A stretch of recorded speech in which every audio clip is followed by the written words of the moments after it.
a program which is geared to enrich you, mind, body, and soul, right here on 246 BeijingVibesRadio.com, 12 till 3 on a Sundays AM, 7 till 10 p.m., 8 till 11 Eastern Standard Time. Don't you miss it. Feeling lethargic? Dr. Susan Herson had a vision in her mind, partnered up with sisters Karen and Joan, the caring kind, to bring you the Glow Guide, a comfort you can hold. Location sharing and soft light, a safer story told. With anti-tip design and automatic LED glow, for your family and loved ones, peace of mind can grow. Oh, Glow Guide. Hi, I'm Dr. Susan Herson, owner of RemMD and the maker of Glow Guide. My father and I share a unique bond. We are both U.S. Navy veterans and physicians. My dad was very active into his late 80s, playing tennis, skiing, and working. But in his 90s, dementia caused frequent falls. Despite my more than 20 years of medical experience, at times I felt powerless to help safeguard him at night. Sure, conventional cane lights existed, but he would never have remembered to turn one on or charge one. This is what inspired Glow Guide. It is the smart accessory to transform canes, walkers, and wheelchairs. It lights up, locates, and links to family members. This is freedom to mobilize for my family and yours. Thanks.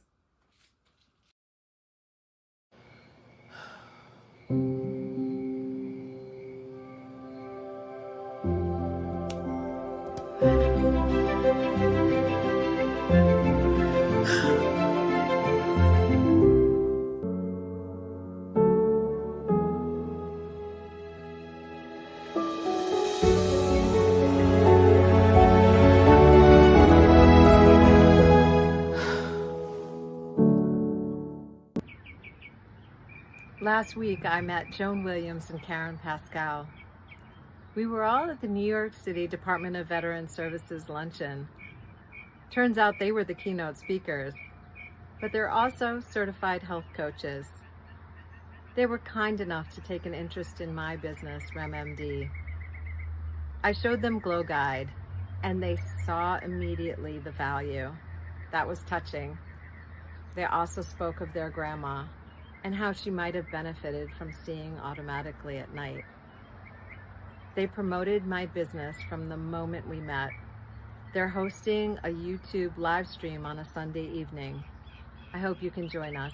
Thanks so much.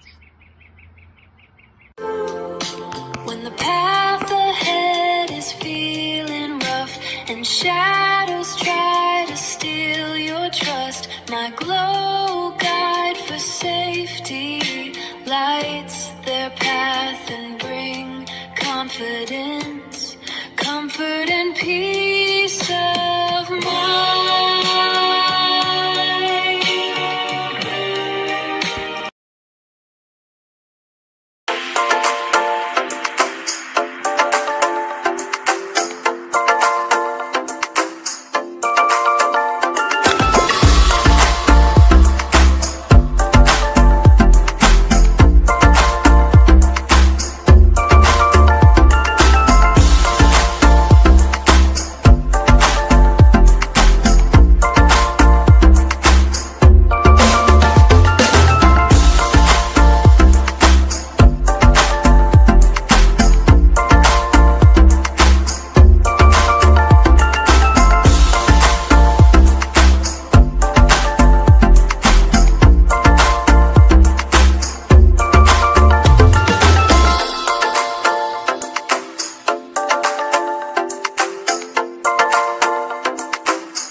Well, hello, Will. How are you? I am good, Karen. I am good. Good to see you again. Good to see you as well. Good to see you. Last week we had such a fabulous time, It was fun. Yes. Yeah, it was such fun, and there were so many insights Yeah, I agree. and nuggets that was given last week by Dr. Marcy, Mhm. yourself, Joan, and I. We gave a lot of nuggets last week, and we are back here this week to give some more nuggets to help you as an individual to really understand the seasons of giving, receiving, and pouring back into yourself. Definitely important. Because Very important. Go ahead. exactly, it's very, very important because we really don't understand these seasons. No. And because we don't understand the seasons, we tend to overgive Mhm. and we're not taking care of ourselves Absolutely. because we gotta take care of ourselves so that we can keep showing up and not just showing up and we are filled that we can able to pour into others. That's right. So this evening, if you're joining us from whichever part of the world that you are, whether it's early in the morning or it's midday or evening, we just want to welcome you to Enrichment of Mind, Body, and Soul. And this is a podcast that is every Sunday. It's from 7 to 9 EST. And anytime you're coming into this space, we would love for you to have a journal because you never know when these gems are going to drop, so that you can write these gems down, and in times of need you can always reach back to these gems to help yourself as an individual, because as I said before, the seasons, it's a season of giving, a season of receiving, and a season of refilling back yourself as an individual. And we tend to give and tend to overgive, and we're so burnt out, and we want to know why we're feeling like that. Yes. But you're burnt out because you're not taking time for yourself as individual. Like for instance, whenever you fly, they always say put on your oxygen mask first. So before you pour into people's lives, you got to make sure that you got enough oxygen to pour. You got to get enough oxygen for yourself before Right. you keep pouring into other people's lives. It's good to pour. Yes, we want to we want to be generous. We want to give, but we got to remember ourselves. We got to Absolutely. be generous with ourselves as well, you Mhm. know. And many times we got to pause. We got to stop. We got to do some introspection. We got to do some reflection, and we got to understand our thoughts, emotions, and recognize the patterns, because sometimes it's a pattern we keep giving. That's the pattern we keep giving, and we are not identifying the areas in our lives that need attention. So Yes. that is why we gotta pause and we gotta do the reflection, and the reflection is structured. It's asking what's working and what isn't working. And it's okay to say no. It's okay to say no, because no alone is a boundary you're setting. It's Mhm. quite okay for you to do that, because sometimes you're pouring, and because you're pouring, there is no boundaries.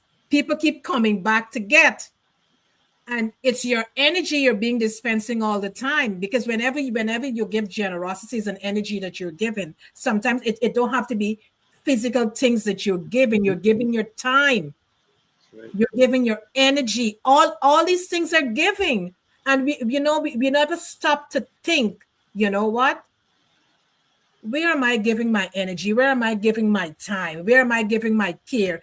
It is these all of these are resources that you're pouring into others.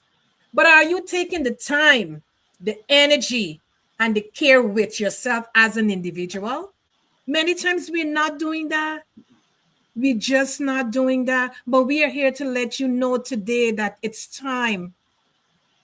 It's time for you to refill yourself, and it's time for you to receive. It's okay to receive.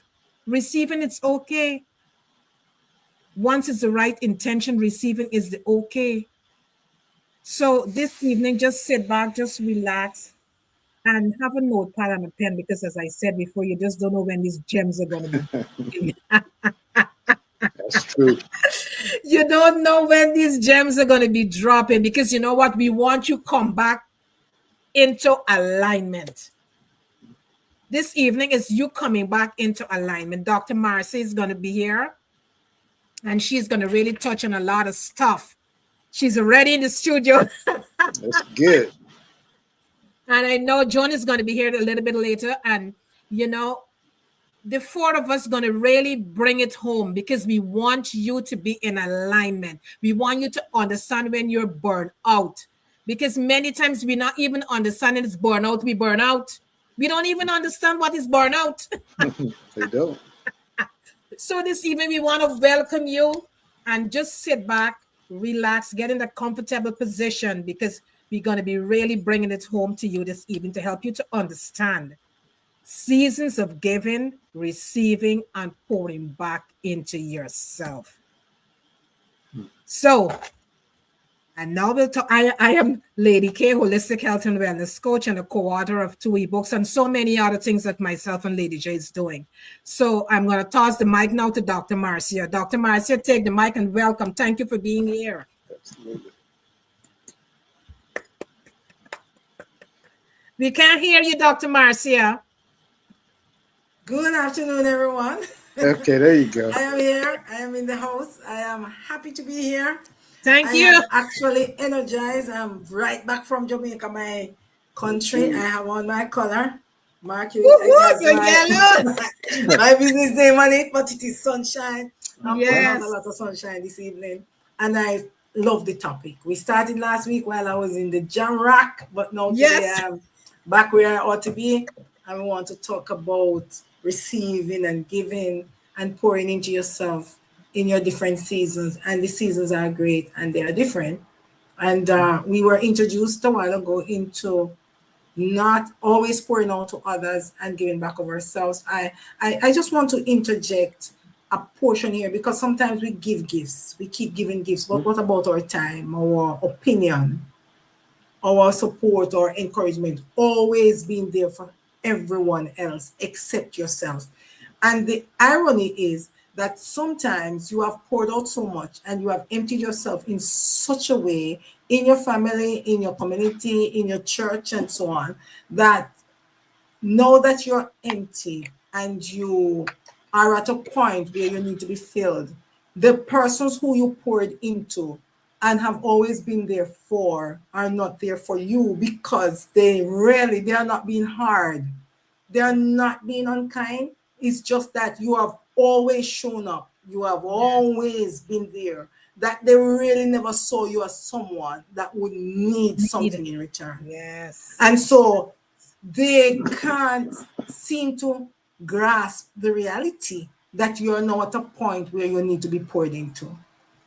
And sometimes we feel that these persons are ungrateful and we feel that we have been betrayed or we feel that we have no one to show up for us, but in a bad way. But we need to look at the other side of it because you did not allow people to grow and you did not allow them to become independent. They are now helplessly dependent on you because you have programmed them to expect that you are never tired, you can never get sick, and you're always showing up. That's part of the giving that prevents you from pouring into yourself and prevent other people from pouring into you. The hardest part also I find from persons who are always giving and showing up and always being there for others and always feel that they are indispensable. They take a hit because they become owners of expectations from you.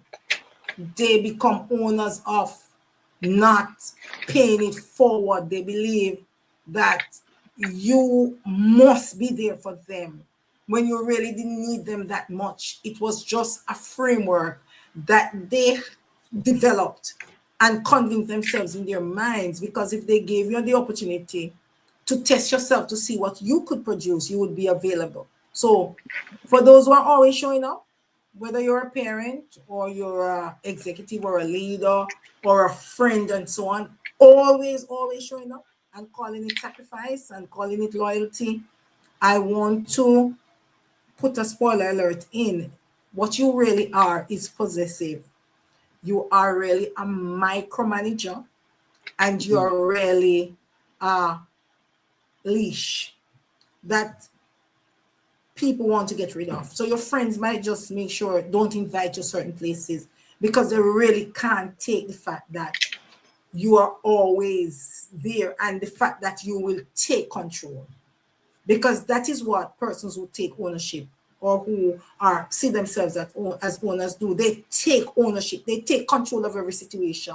They feel that they are your savers, and many of them believe themselves to be martyrs, whether they are parents or not. And so for that reason, it's very important that we understand that in giving of ourselves, we create those boundaries when we become observers and allow people to become masters of their own destiny. Our children, our friends, our relatives, our sisters, our brothers, to become masters of their own destiny. We give them room so that the relationship in itself is not one-sided, because sometimes we expect too much from people who really did not ask us to control and to help and to support. We just always show up. So they just release themselves and keep you there. And they say, okay, since they're always showing up, let's do that. And then some of us also get offended when we show up for people and they say to us, I don't need you at this time.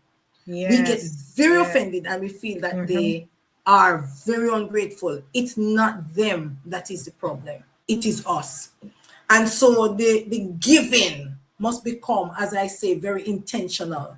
And the giving must be for a need. It must be for building up. It must be for making the person become more independent. It must be that we are giving so that persons can become masters of their own destiny.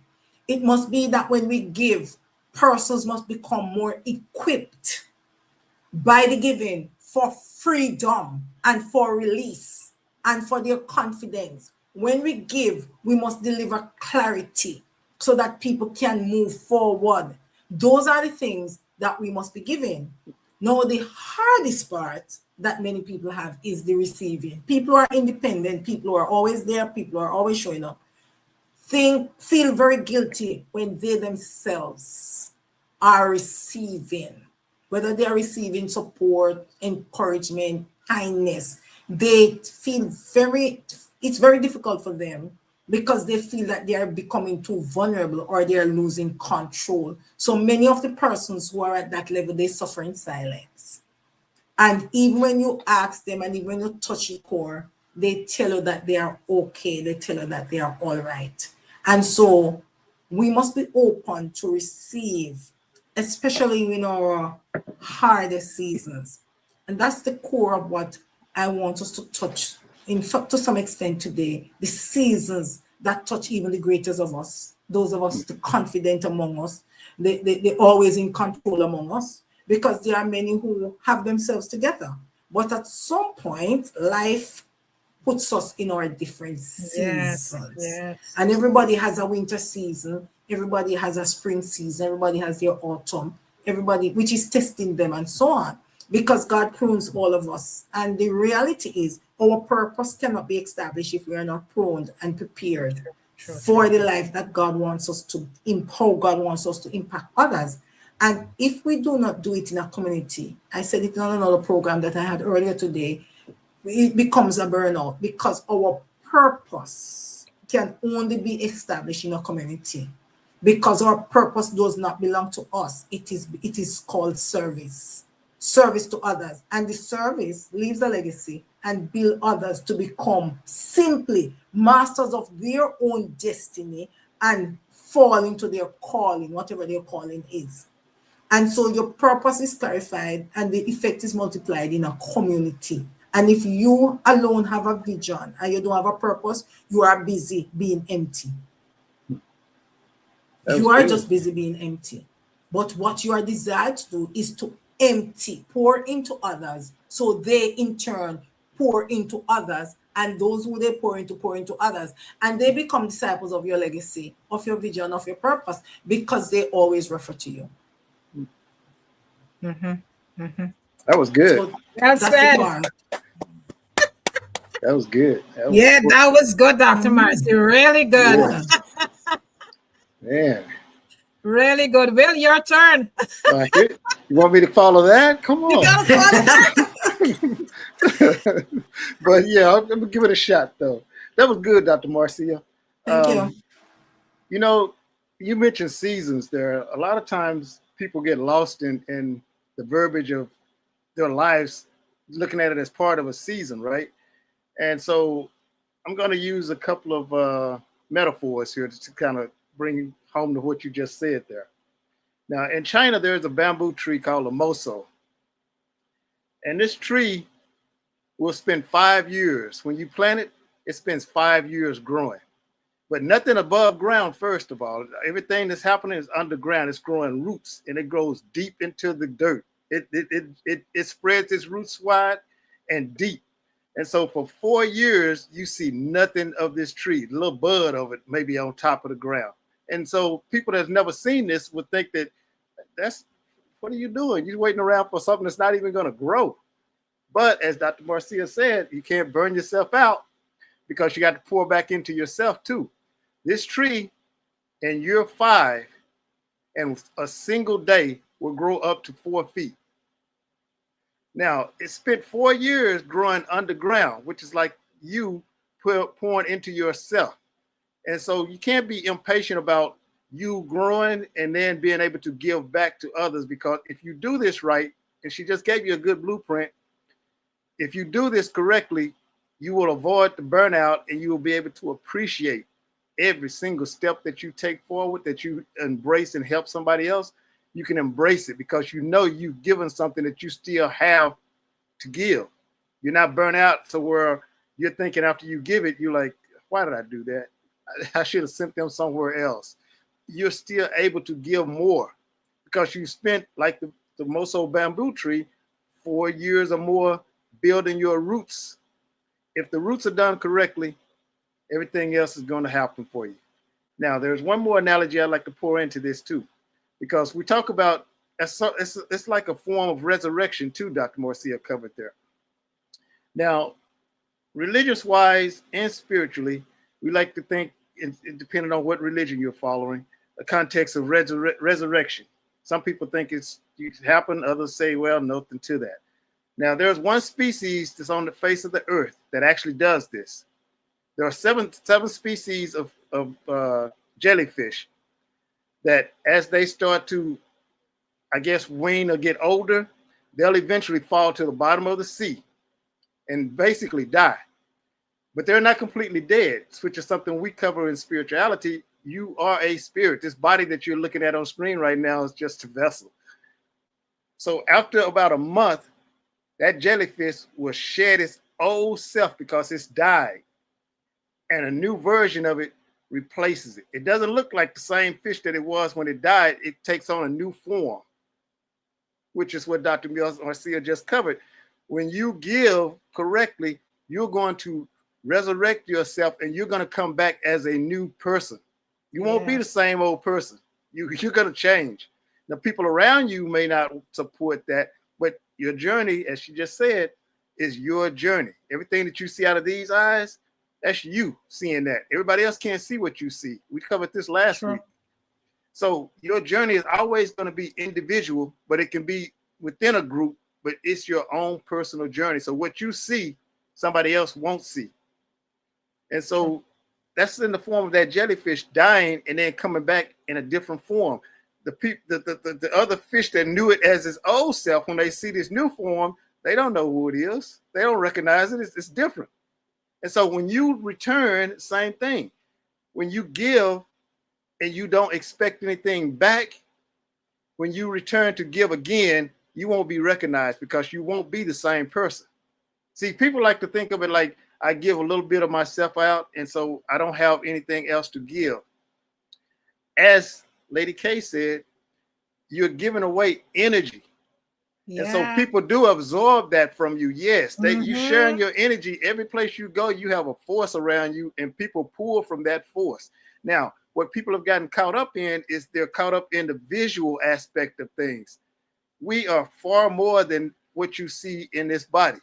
And as I mentioned on the last show, science now is working on trying to figure out why the veil is thinning, which is dark matter. They're trying to figure out why dark matter is thinning. Because what we're going to be able to see, maybe not in our lifetimes, but at some point, what we cannot see right now, you are going to be able to see as a normal, everyday thing. So as this veil is thinning out, and let me say something about the veil too. It's mentioned in the Bible about a veil, but we're not talking about the same thing. In the Bible, the veil is like a thick cloth that they have where a priest could actually step into a room at the temple. That's what the veil was. The day that Jesus died, they said the veil split. That's what they were talking about, was a big piece of cloth that like a curtain, and it split.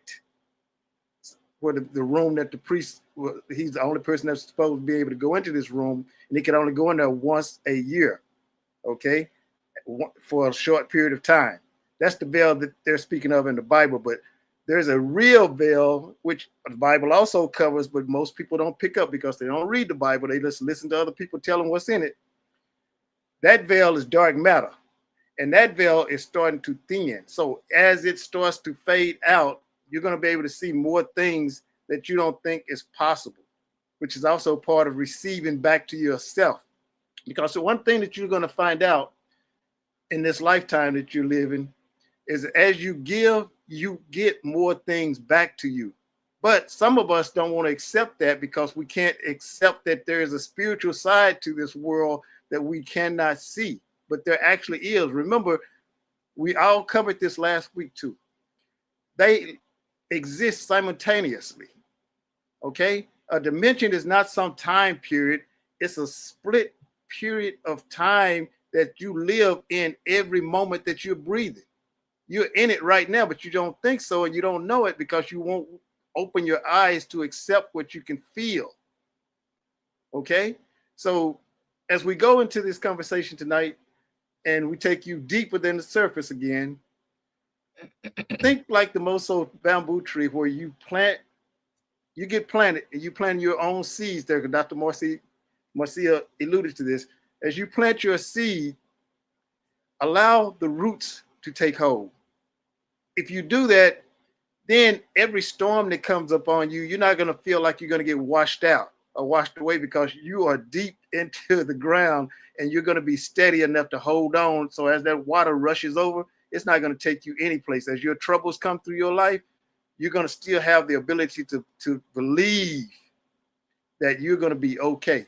We talk about belief all the time on this show, and you have to believe in order for you to sustain. If you don't have a strong belief system, you cannot sustain the hardness and harshness of this physical world that we're in. That's why people get washed out, because it test it every single day is going to be a test for you.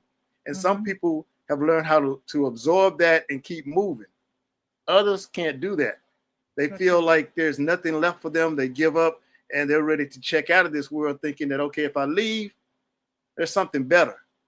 But this life right now is sort of twisted around where you thinking, and we're starting to realize this too, if you go deeper, as you start to process your religious beliefs or spiritual beliefs, and you get deeper into this, you're going to find out that the world that we're living in right now, we call life, is not really life. You're going to find out that the part of this world that you don't see, but you do get to experience, but you don't trust it, that's life. So that a lot of times people are saying, well, I can't wait to get to heaven before I can, I'll live a different life. I'm going to be rich. I'll have money. But that's not necessarily what I'm talking about, because the life that you're in right now is good. Okay. But you're not fully living it, because again, your spirit is here to experience this life. So you got to be open to that. And see, a lot of people want to walk around with like they're on eggshells, to where I got to be safe about this, safe about that. I can't do that because this might cause me harm. That's what you came for. So get the full experience of this life, because it's not going to harm you. It's going to give you what you came here for.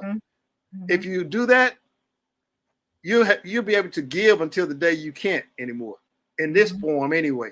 But like I just said, there are 7 species of jellyfish that come back. They resurrect. They actually do live again. So guess what? You're going to live again, but not in this same form. So when you come back, you might not get recognized, because who knows what you're going to look like. But you'll be here. So your loved ones are never that far away from you. You just think that they're gone because you believe in the body. So you look at this thing as this is it. It's not. They're closer than you think. But you got to open up yourself to be able to receive that, so you can give out what they feed you with. And with that, Karen, I toss to you. This is really, really good, because many times we are not taking notice of what's really happening in our lives. And we are complaining the way how we are feeling. But are you really taking a stock of what's really happening within you? What you're doing to yourself? Because many times we're doing these things to ourselves. Nobody's doing it to us. Nobody's doing it to you. We're doing it to ourselves. We're punishing ourselves. Absolutely. But we're blaming other people, not realizing we are punishing ourselves. That is why we got to pause. We got to recalibrate. As Will talking about the bamboo, that's such a fantastic example. You got to put your roots, your boundaries, and all of these things got to be in place before you pour. Your boundaries, you got to set that layer first before you do anything above. Absolutely. As above, so below. That's right.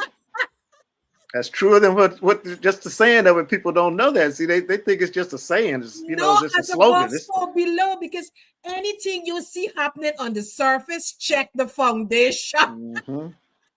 Absolutely. The foundation needs fixing. And many times we are not pausing to fix that foundation. If it's necessary, you got to come off from social media. If it's necessary, you got to put some friends on the back burner. What you're doing is self-care for yourself. You're establishing that root. Because remember, whenever you come up back, you want to have a solid foundation. Absolutely. So nothing gonna shake you when you emerge back. Nothing is gonna shake you.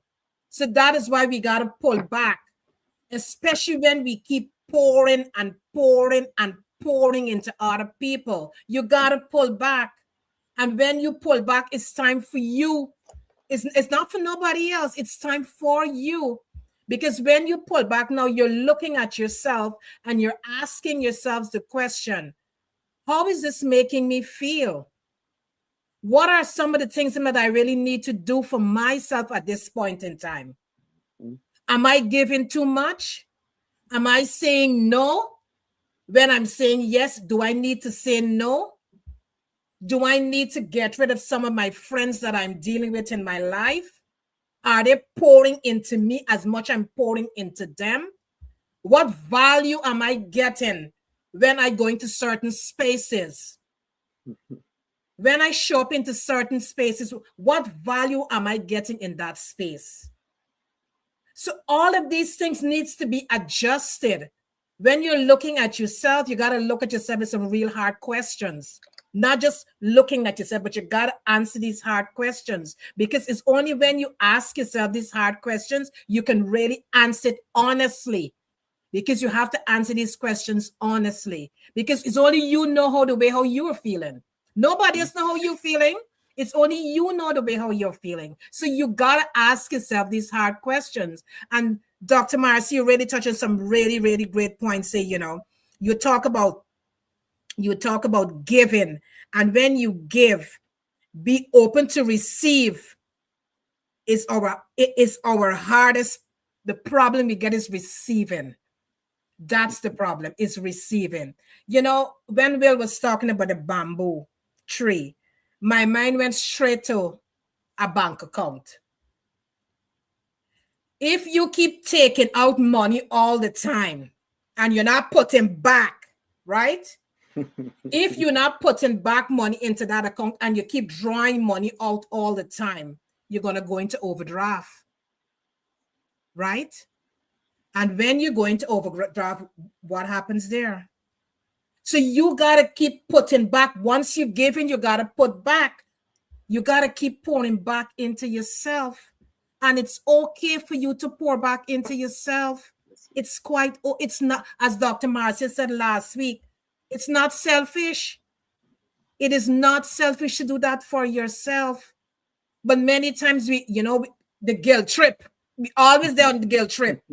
We think we can't do that for ourselves. We feel guilty if we don't show up for an individual. We feel guilty. We're supposed to do it. You're not supposed to, because it's the way how you're feeling at that point in time. You're feeling depleted, and it's okay to say, you know what? At this point in time, I cannot do this for you because I am not feeling the way I am feeling. It's okay to say no. It's okay. No is a boundary word. Those two letters alone is a boundary. But many times, we really not looking at the hard question. Are you pouring back in enough into yourself as much as you pouring out? Because if you're running on empty, you're going to get depleted. And when you get depleted, you get burned out. You can't do nothing for yourself. You can't even show up for the people you used to show up for, because you can't even show up for yourself. So how are you going to show up for them? Okay. And as Dr. Marty said, they ain't got time with you anymore. They're pouring nothing into you. They ain't pouring nothing back into you. So you got to know when to pull back and when to give. And give from the overflow. Make sure your foundation, your roots are deep. So when your roots are deep, when you shoot up, you're good to go. And self-awareness, I always like to use this word self-awareness. Self-awareness is very important because you got to know when to stop. You have to know when to stop. And many times we don't know when to stop, because sometimes what happened to us as we're growing up as kids, a lot is like Dr. Marcy said, a lot is expected from us. So we don't know when to stop. We got to know when to stop. You got to put that full stop there. So this evening, we got so much nuggets that is really giving out here. But I'm going to toss the mic now back to Dr. Marcia. Take the mic, Dr. Marcia. I look at the discussion. I love the analogy, especially with the bamboo. The bamboo analogy pulled us into the framework of why we need to pour into ourselves. Because a lot of us do not understand that we need to be constantly pouring in ourselves, and especially in our different season. When you're in a battle season, you cannot be building. You have to be fighting. And some of us don't understand the pouring in being different from in the battle season than in the actual harvest season or in the building season. When you're building, you have to shut all gates, because it's a preparation that provides anchor. And so we don't understand that when we pour into ourselves, we're building character. And character is what has eternal weight. It's not our career, it's not our title, it's not our giving and how many accolades we get and how many plaques we get for achievement and for giving back. It's really our character. So when we are pouring into ourselves, we are building character. The character that can withstand every season. And that's part of the point I want to raise, and I want to reiterate it so people understand that when you pour into yourself, you're building the character that actually can withstand every season. When it is your building season, when you're in that season, you have to close all the gates and you have to focus on preparation. The thing about preparation is that preparation is not felt or seen until you have to swim. And nobody learns to swim on land. They have to get into the water. So you don't know that you are prepared until you get into the water where the preparation now anchors you. And so a lot of people get themselves. They want to be performing before they are prepared. I like that. And the pre-preparation and pre-appointment kills a lot of people because you have not poured sufficiently into yourself to be out there performing any role at all. And it happens to somebody who did not plan a pregnancy and is a teenage mother. That's it. They did not get enough time to pour into themselves, and they have to be learning by the way. And so they now find themselves in a battle season because all of these adjustments have to be made, all of this freedom has been taken away. They have to become adults on that time. Now, during that time, they pour into themselves differently because in your battle season, you need ammunition, you need resources, you need your shield, you need your crown, you need all of the things that you need to take into battle. So your mind must be fortified. You see that preparation again? You need to pour into yourself. And a lot of times we pour in ourselves in our battle season by observing, by becoming very self-aware, by looking at the lessons that I am learning in this season. In fact, when you're in your battle season, you talk less and you observe more. So you listen more than how you speak. That is how you're pouring into yourself now. You are listening more than how you speak. My grandfather gave me a thing years ago before he died, and he said you must always have an ace in your hand. And it is the ace from the card game. And he says to me, look here, you must always know something that no one else knows that can become your step to step out of your crisis. You must always have that step, that underground step that nobody knows about. You must have a message. You must have a token. You must have a support. You must have an encouragement that you have found as an anchor for yourself, whether it is a song or it is a motivational thought or an affirmation that can take you out of your crisis. Because in the battle, no warrior gives to stand over the fence and says to the other person that they are fighting with, this is how I'm going to do it. Look out for this. None. And so in the battle season, you must be receiving more than how you're giving. Yes. And the receiving must be that you must be very proactive. You must be very alert, and you must listen to what is said. And actually more than what is not said. So you must be using your eyes, and you must be using your ears, and you must be using your vibrations, your gut feelings in your battle season. And that is the receiving that you must be receiving. And in your battle season, you're not giving, you're shielding, you're protecting yourself. So you become that warrior, and you take on that warrior spirit that I must preserve myself at all costs. I must go through this, and I must carry out something that will work for me and prevent this experience that I'm having. Now, when you're in your harvest season, you can't be building. And there are a lot of us don't even know when we are in our harvest season. True. Because again, we have not poured in enough. We have been giving out so that when we are now reaping, when people are giving back to us what we didn't even realize we gave to them, we begin to reject it.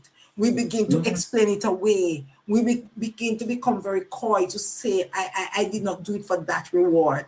But the harvest is pouring in, and it's pouring in into ways that people are saying, I appreciate what you did for me. This is how you changed my life. This is the impact it had on me. This is how I am now able to become master of my own destiny. And I just want to say thank you. Receive it. Don't push it away because you feel that humility means that you don't acknowledge the role that you play in someone's life that is actually speaking on your behalf.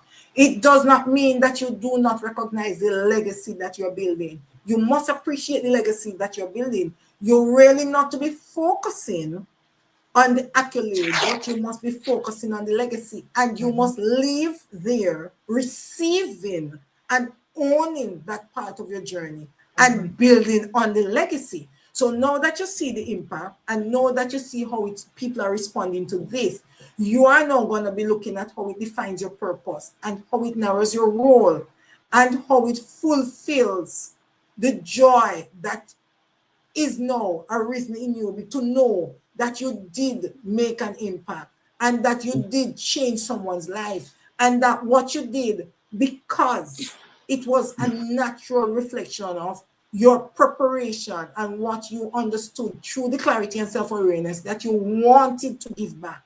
because people give back different levels and give back different things based on their experience and based on what they carry out of their crisis while they were in their battle season or their building season. Because you build for a reason and you fight for a reason. That's it. You build for a reason and you fight for your reason. And some, in your preparation, the universe, orchestrated by God, who established your purpose from before you were born, brings the battle to you and brings the building and brings the harvest. And he brings it at the different times when you are ready.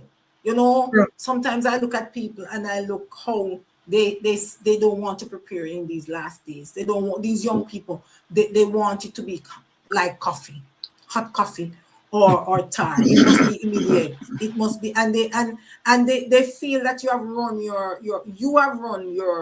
your race. And so they must come and reap what you have sown. They are not to be building on their own. And that's part of pouring into themselves.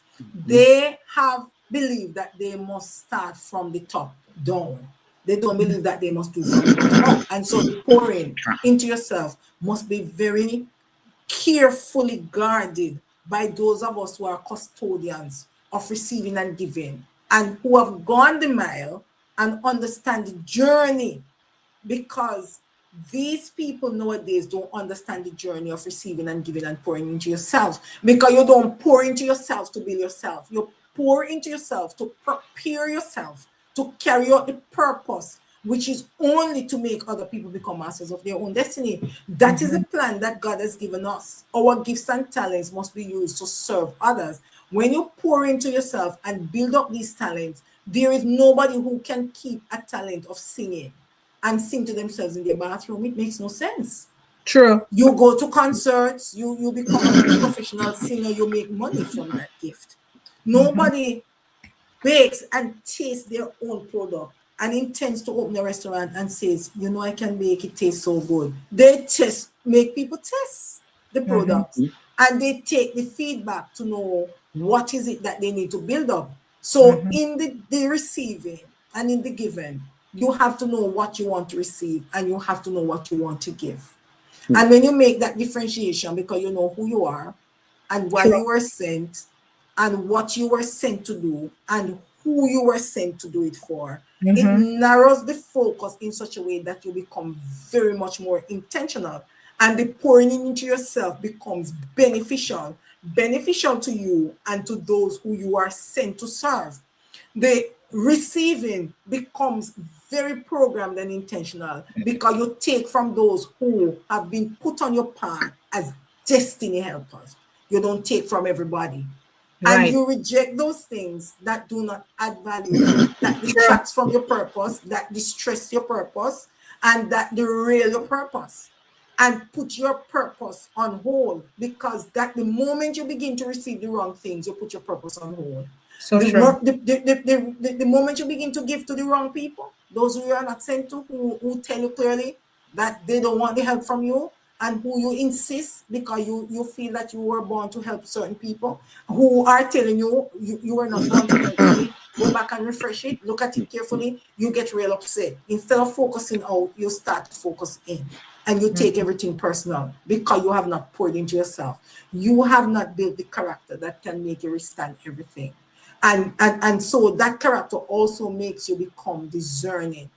And so you are able to pick up the things in life that are sent divinely on your path for you to learn lessons, for you to grow, for you to mature, the things that are sent to prune you. And many times we hung on to people and to things and to places that have already been shut.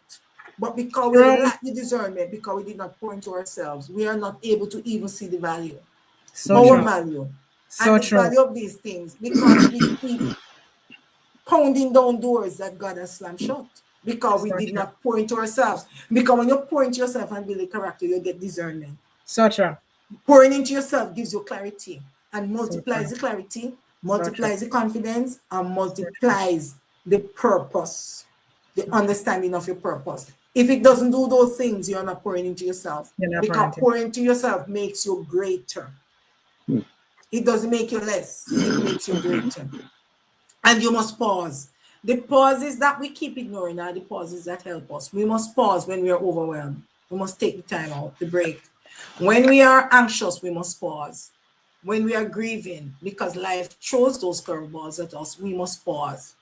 And we must study the grief as if we are sitting in a university, so we know how to pour into ourselves.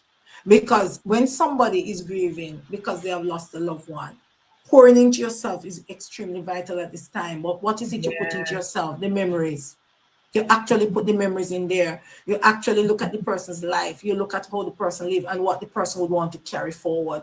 And you do that. So grieving becomes a celebration and not a distress that puts you into depression. So you sometimes even commit suicide because you don't know the next step when the answer is right in front of you. And half of the time, those who are grieving for would not want us to grieve the way we grieve. But if we had poured into ourselves, give them back, give them the roses while they were alive, and serve them, because we understood ourselves and we were pouring into ourselves. So we were alert and we were sober and we were vigilant and we understood the times and we looked at the messages and the cues that we got. So we were able to prepare for that time. It becomes good. And so those life throws us and forces us to pause. When somebody gets a nervous breakdown, it's your body saying, I'm not going to allow you to kill me. I have to take a pause because you're not doing it. You're not pouring into yourself. You're not pouring yourself. You're missing the meals. You're missing the doctor's appointment and so on. For what? You're sacrificing for others who are actually pouring into themselves. And so when you get to that point of burnout and emptiness, sometimes when you're on your back is when you really look like pouring into yourself. And many people take the pause at that time. You know what they do? Change their diet. They go to the gym. They do their smoothies and they begin to enjoy life. Notice the key word. When you pour into yourself, you understand what it means to enjoy life, because you know that enjoying life is not just taking a vacation in 2 weeks and getting back in. You realize that the simple things in life are very valuable to you, and that life is extremely short, and that you must do the things that you actually love.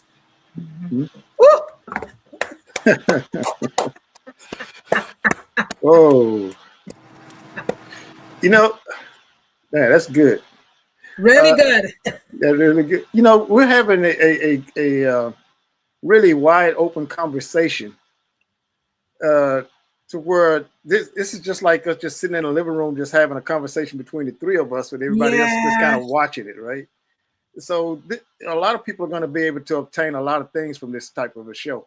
I don't know when they tuned in, people may have watched the last show and figured, okay, it's going to be sort of the same sort of format, and they'll just kind of give us some insights and we'll go from there. But we're actually having a conversation.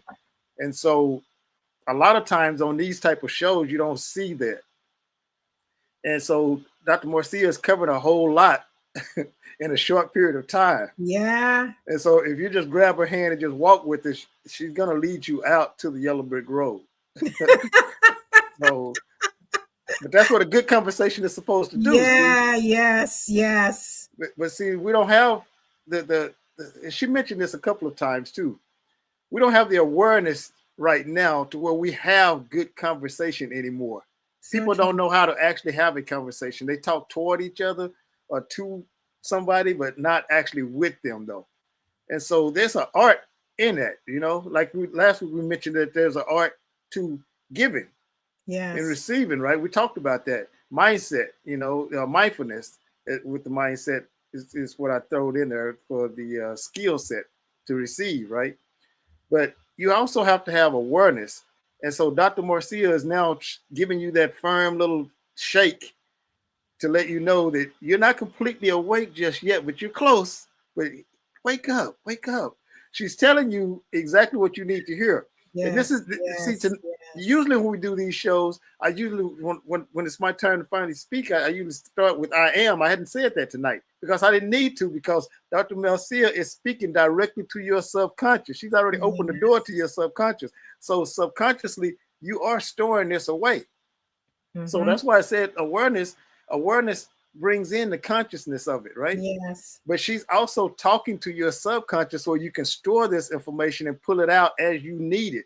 And it's going to come out at some point. You remember what she said. May not word for word, maybe, but you remember the most important parts of it that you need for you, which is what I always say. If I say I am and you say it with me, I don't finish that I am because I want you to put behind it whatever you feel like you need. Yeah. Because I'm not trying to program you. And so that's the same thing as she's doing right now, is she's taking you and walking you through the steps and the experience that you will have from those steps, and telling you you can do and be whatever it is that you desire. You don't have to quit right now, because you have so much more you can give. And so she's trying to prepare you for that, which is what our conversation basically is doing for you tonight, is we're preparing you to be able to give more than you think you can give.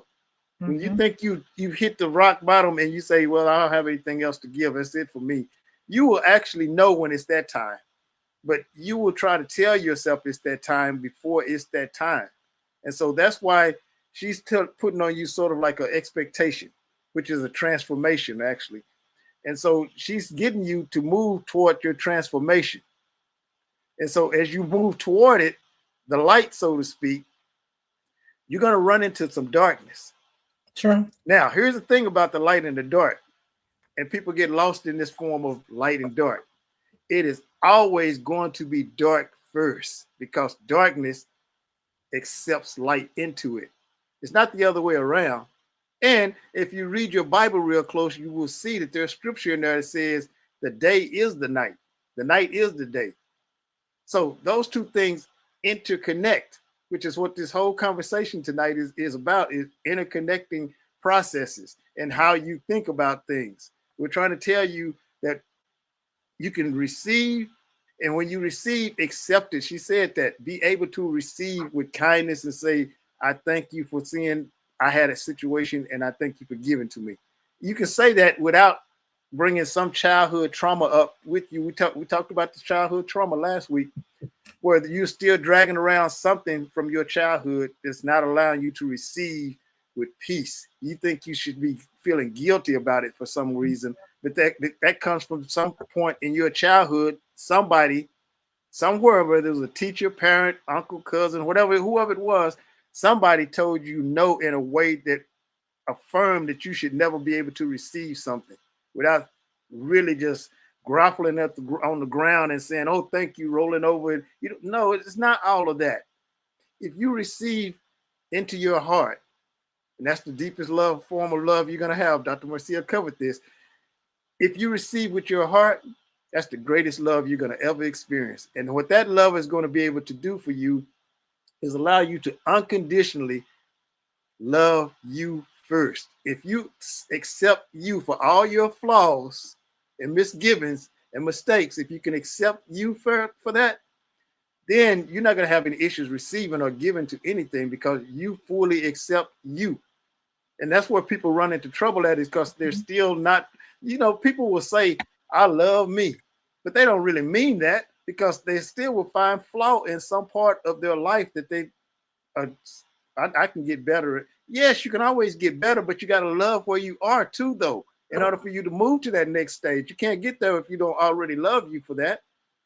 That's the greatest feeling of love you'll ever have. It's not from another person. It's going to come from you. And once you experience that level of love, now you're ready for receiving, giving, and loving. Anything else that's going to come into your life is going to be a reflection of that love, because you're going to attract people that have that spark in them.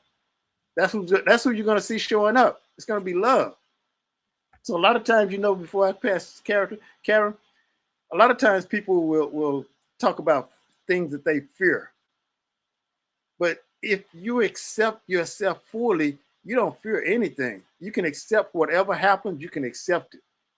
Right now we have a big thing going on as we go through this era of spiritualists. People are telling ghost stories and things that have happened to them that's strange or weird and so forth. And it's good to share those stories, because some of this stuff will happen to, just like we mentioned last week, just you. You'll be the only one to actually maybe physically see it or hear it. And then you want to share that experience with somebody else. So you want to go tell people about it. And they're like, what? That didn't happen. Come on. When did that happen? What were you drinking? Mm-hmm. Not knowing that what you're telling them is the absolute truth. Yes. But that's your truth, because you really did experience it. Mm-hmm. That's what they can't understand, because they haven't had the experience of it. It's almost like an awakening. You know, we've talked about this plenty of time on the show.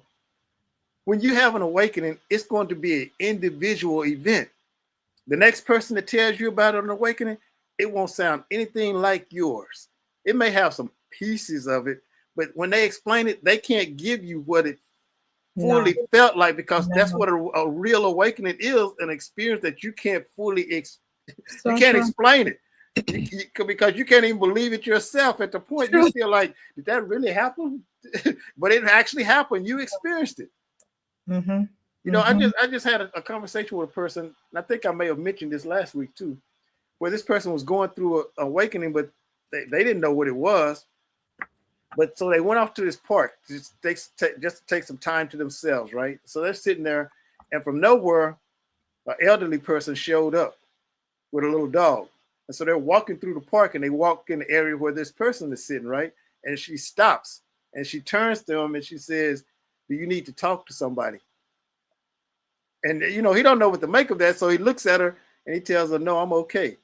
So she accepts that, and she turns and walks off. So now he's not paying any attention to it. He just, you know, nobody's in the park with the two of them. So he turns away, and then he thinks about it a little bit, and he says, you know what, maybe I should have said something to that woman. So as he looks back, she's gone. He don't see her. She's gone. So now he's thinking, okay, maybe she got onto the street and she's walking home. I'll find her. So he gets in his vehicle and he drives the block. She's nowhere to be found. He drives 3 streets and she was barely moving. So there's no way she could have disappeared within that time frame, right? He drives 3 blocks looking for this woman. She doesn't show up. So when he's telling me this, he's talking to me and he says, do you think that may have been like an angel or something? I said, well, you were going through an awakening, so yes, that's probably what you experienced. That deity showed up at the time that you most needed them, and then they left when you said you were okay. They accepted that you were okay, and they left you. They didn't need to talk to you anymore. Their purpose had already been done.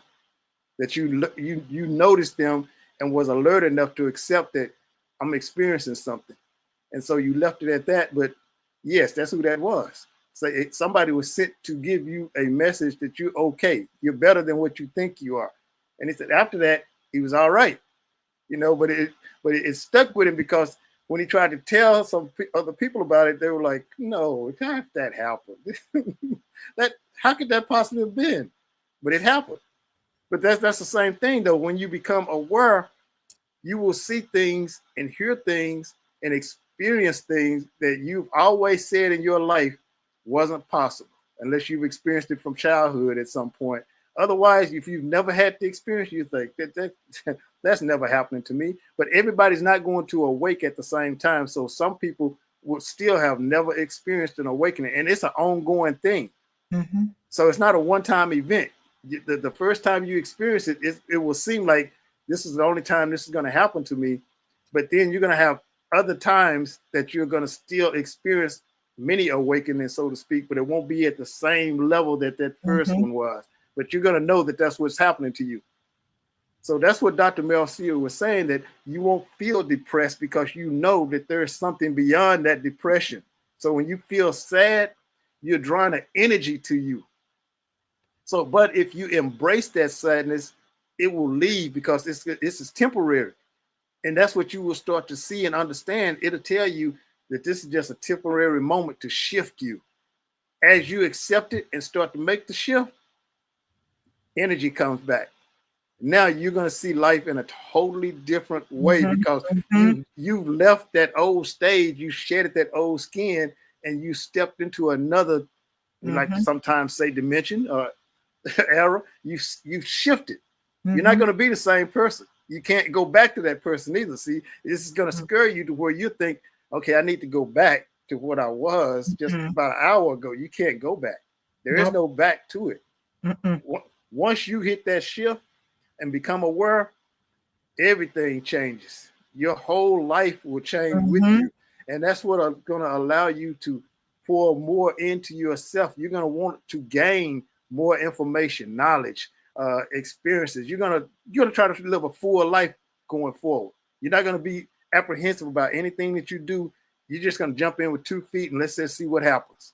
It won't be about fear anymore because you don't fear anything anymore. You've seen something that most people will maybe not even in their whole lifetime, maybe not even get to see until they're on their deathbed.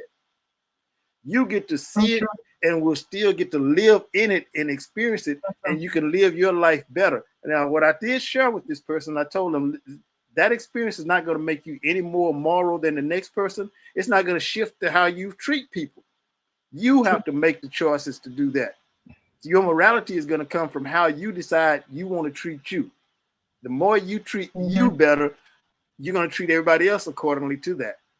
And so you can accept things that maybe before you might not have even thought about, giving somebody a tongue lashing for even just glancing the wrong way. But you're going to bypass that now because you're a different person.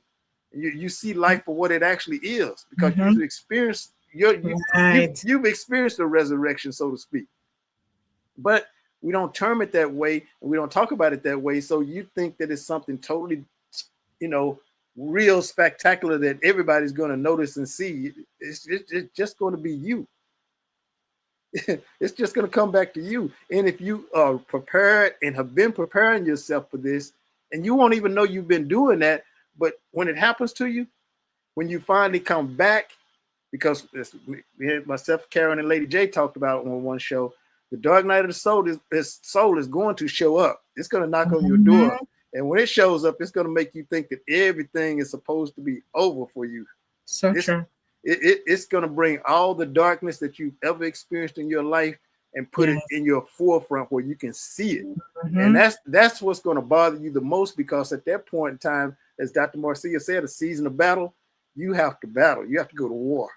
And if you want it bad enough, you'll push your way through the dark night of the soul. And when you come out of that, the world is a good place for you. You don't see anything with any stress. I don't care what the situation is. You already know that tomorrow is going to be better.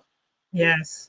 And so that's what's going to allow you to keep on giving and receiving what's coming, because somebody's going to pour back into you with you. You're not going to be alone. As you pour into you, you're going to get poured into as well from other people. People around you are going to pour into you, but spiritually, you're going to have an overwhelming feeling of always, Karen mentioned this at the top of the show, joy. You're going to, and Dr. Marcia said something about this. You're going to be so happy.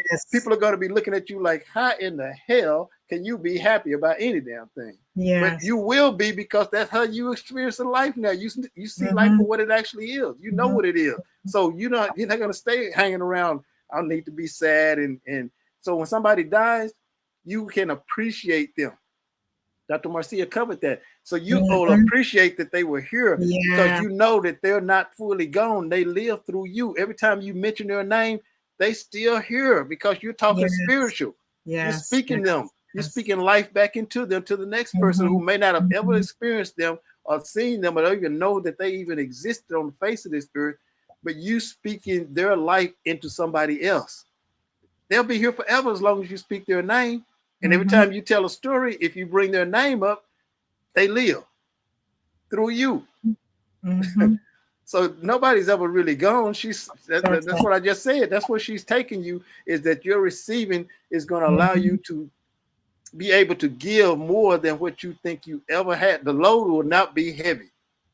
You can carry it. You can carry it.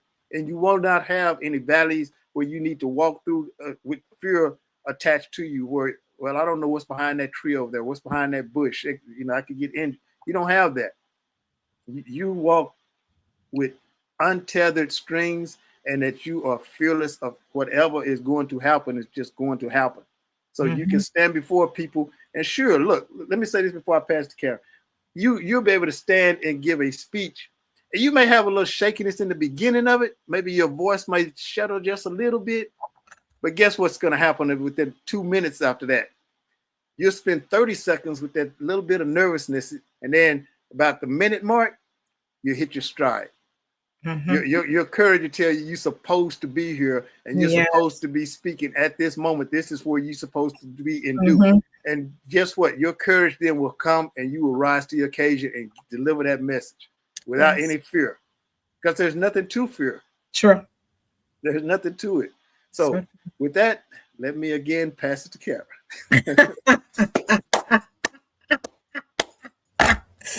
There are so many gems dropping here this evening, you know. And the beautiful thing is that when we allow, you know, when we allow Spirit to use us to bring the message, like Dr. Marcy said, your purpose, you know, your purpose. You bring your purpose to a community that you can share what is being given, your wisdom that is being given to us, you know. And many people may not understand what we're saying at this point in time, you know, because you're not there yet. And it's quite okay that you don't understand what we're saying. It's quite okay. But down the line, you will understand and you will remember this conversation that we are having this evening. Dr. Marcy, I really like when you break things down. When you said the battle season, the harvest season, and the building season. That was super, super, super, you know, because we got to know which season we in, you know.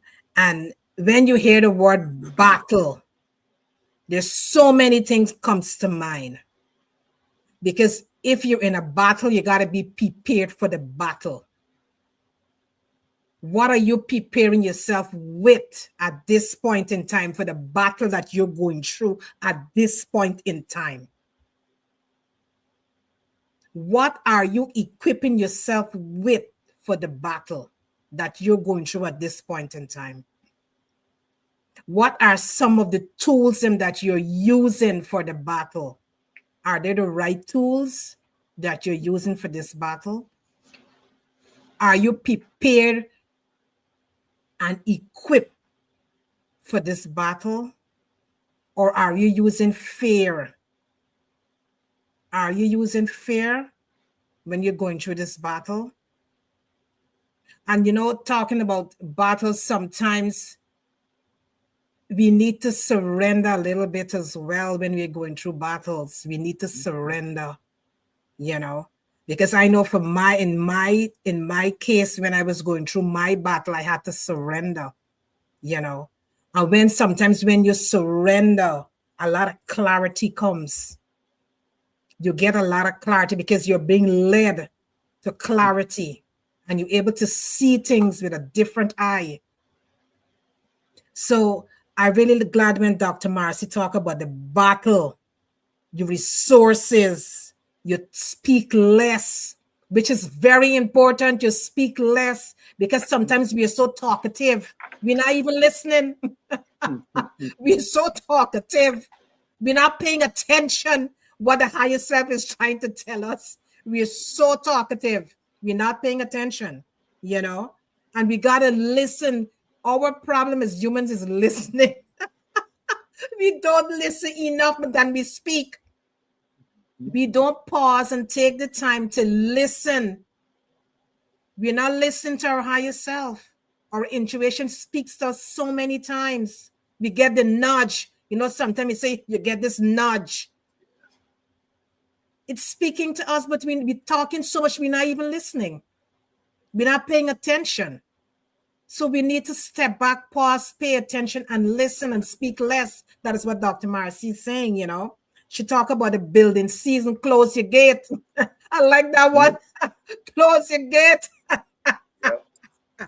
Because sometimes when you're building, there is too much of negativity around, too much of distractions around that you can't even focus. You cannot even focus when you're building. So you gotta shut out certain things. You gotta block it off. You gotta close the gate, as she says. Close that gate. You don't want to make people feel bad, but you gotta let people know this time is for me. I'm building on myself, and it's okay for you to do that. Don't feel guilty about it. It's okay for you to do that because this is your time, this is your turn, this is your season. It's okay for you to do that, to close the door. It's your time and your season. And people need to understand if somebody's saying to you, you know what? And at this point in time, I'm not up for this, you know. Can you understand at this point in time, I am not up for this. It's okay, as I said, to say no. It's okay to say no. It's up to them if they understand or not. It has nothing to do with you because you're building you. You are building you. And at that point in time, certain frequencies you don't need in your life. Right. Because remember, you're changing. You're changing over. As we'll talk about shedding, you're shedding certain things in your life. So certain people, they can't have access to you any longer. You block that access out. Because now you come self-aware. You understand yourself more in depth that these people don't need to be in your life any longer. So it's okay to shut that gate, shut the door. It's okay to do it and don't feel bad about it. Then Dr. Marcy talked about a harvest season. It's pouring, receiving. Just imagine harvest, everything bountiful. Harvest is bountiful. It's bountiful things you're talking about when you're talking about harvest. So many times you have done something for somebody probably since years ago and you even forget about you done something for somebody. Then suddenly this person just show up in your life and they said, you know what? I bring this thing for you, or I want to do this for you. Because, and another thing because you're ready to receive it. That is why they show up at this point in time. And now you really need it. So they show up to give it to you. Something you've done probably since years ago, who knows? And it don't necessarily got to be something you did for somebody. There got people who show up in your life, you haven't even done nothing for them. You haven't done anything for them, but they just show up in your life to bless you with something. But the problem with us is to receive it. Because many things we don't understand. We do not understand. And sometimes you're praying and you're asking for certain things in your life. And when you show up, you reject it. When it show up in your life, you reject it. You're praying and asking for it. And when it show up, you reject it. Because you're not self-aware and understand that, you know what? This is showing up for my higher good and for my higher self. Because you don't understand. Many things we do not understand. That is why you have to have, as Dr. Marcia said, and I said last week, you have to have that spirit of discernment. Because when you have that spirit of discernment, you understand when things are happening. When things show up, you understand exactly if you should accept or if you should reject. Because some things show up for different reasons as well, too, as I said last week. So you got to have that spirit of discernment to understand who is showing up, what they bring in. When they show up and they bring, you got to know what, if it's accept it or to leave it. So Dr. Marcy, you really touched on some good points. And, Will, you talk about the darkness. Everything in life, when you look at it, it starts in darkness. Starts in darkness. We come from darkness. Yep. People are afraid of it, though, Kara.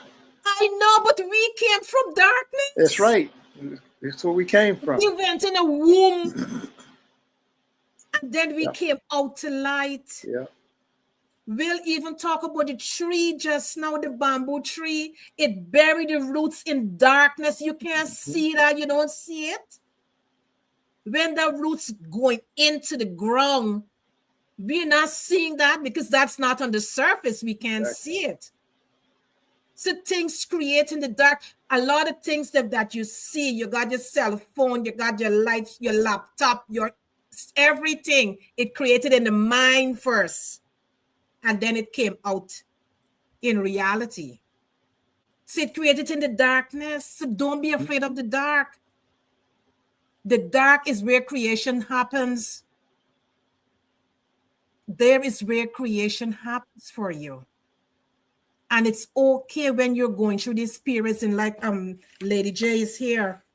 It's okay when you're going through these periods in life Because when we are going through these periods in life, it's a preparation, as Dr. Marcy talk about. Dr. Marcy talk about all of the darkness is the preparation state. You're building your roots. You're anchoring yourself, as she said. You're anchoring yourself in the darkness. You anchor in, you know. So when we look at life, you know, life teaches so many things, but it all depends if we are paying attention.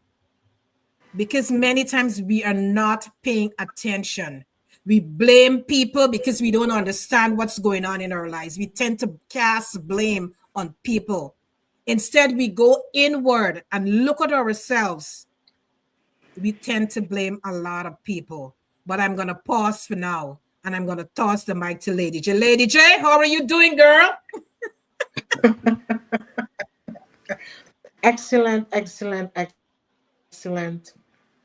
It's great to be here. Sorry to joining at this time, but the point of the matter that I'm here and Absolutely. such a good You're here in topic. the right I know time. Dr. Marcia.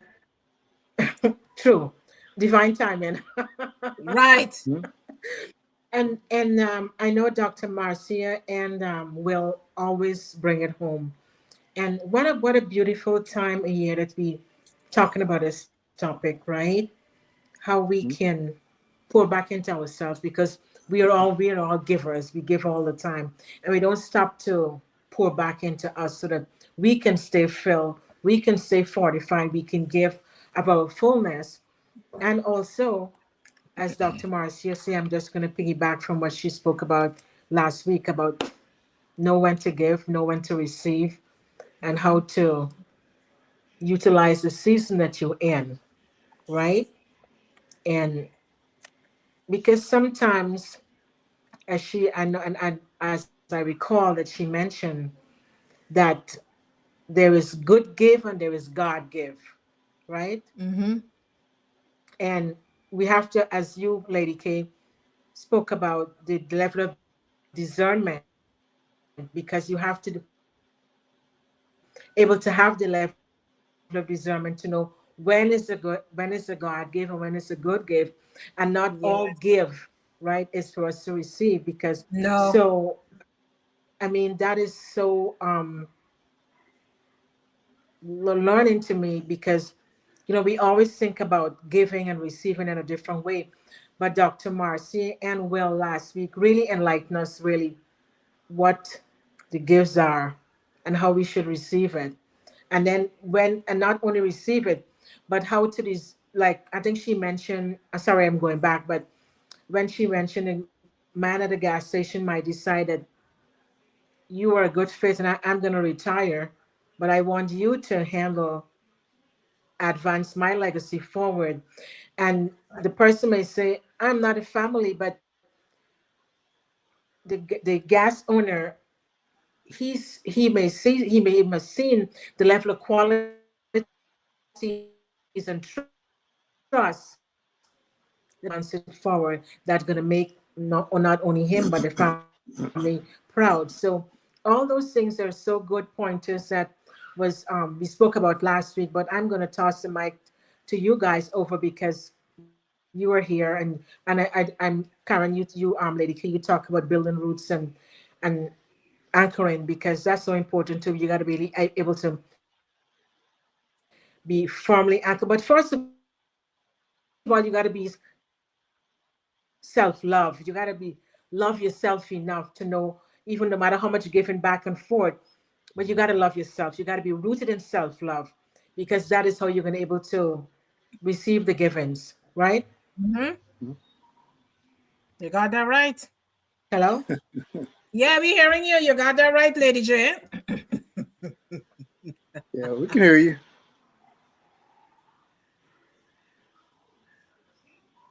Dr. Marcia?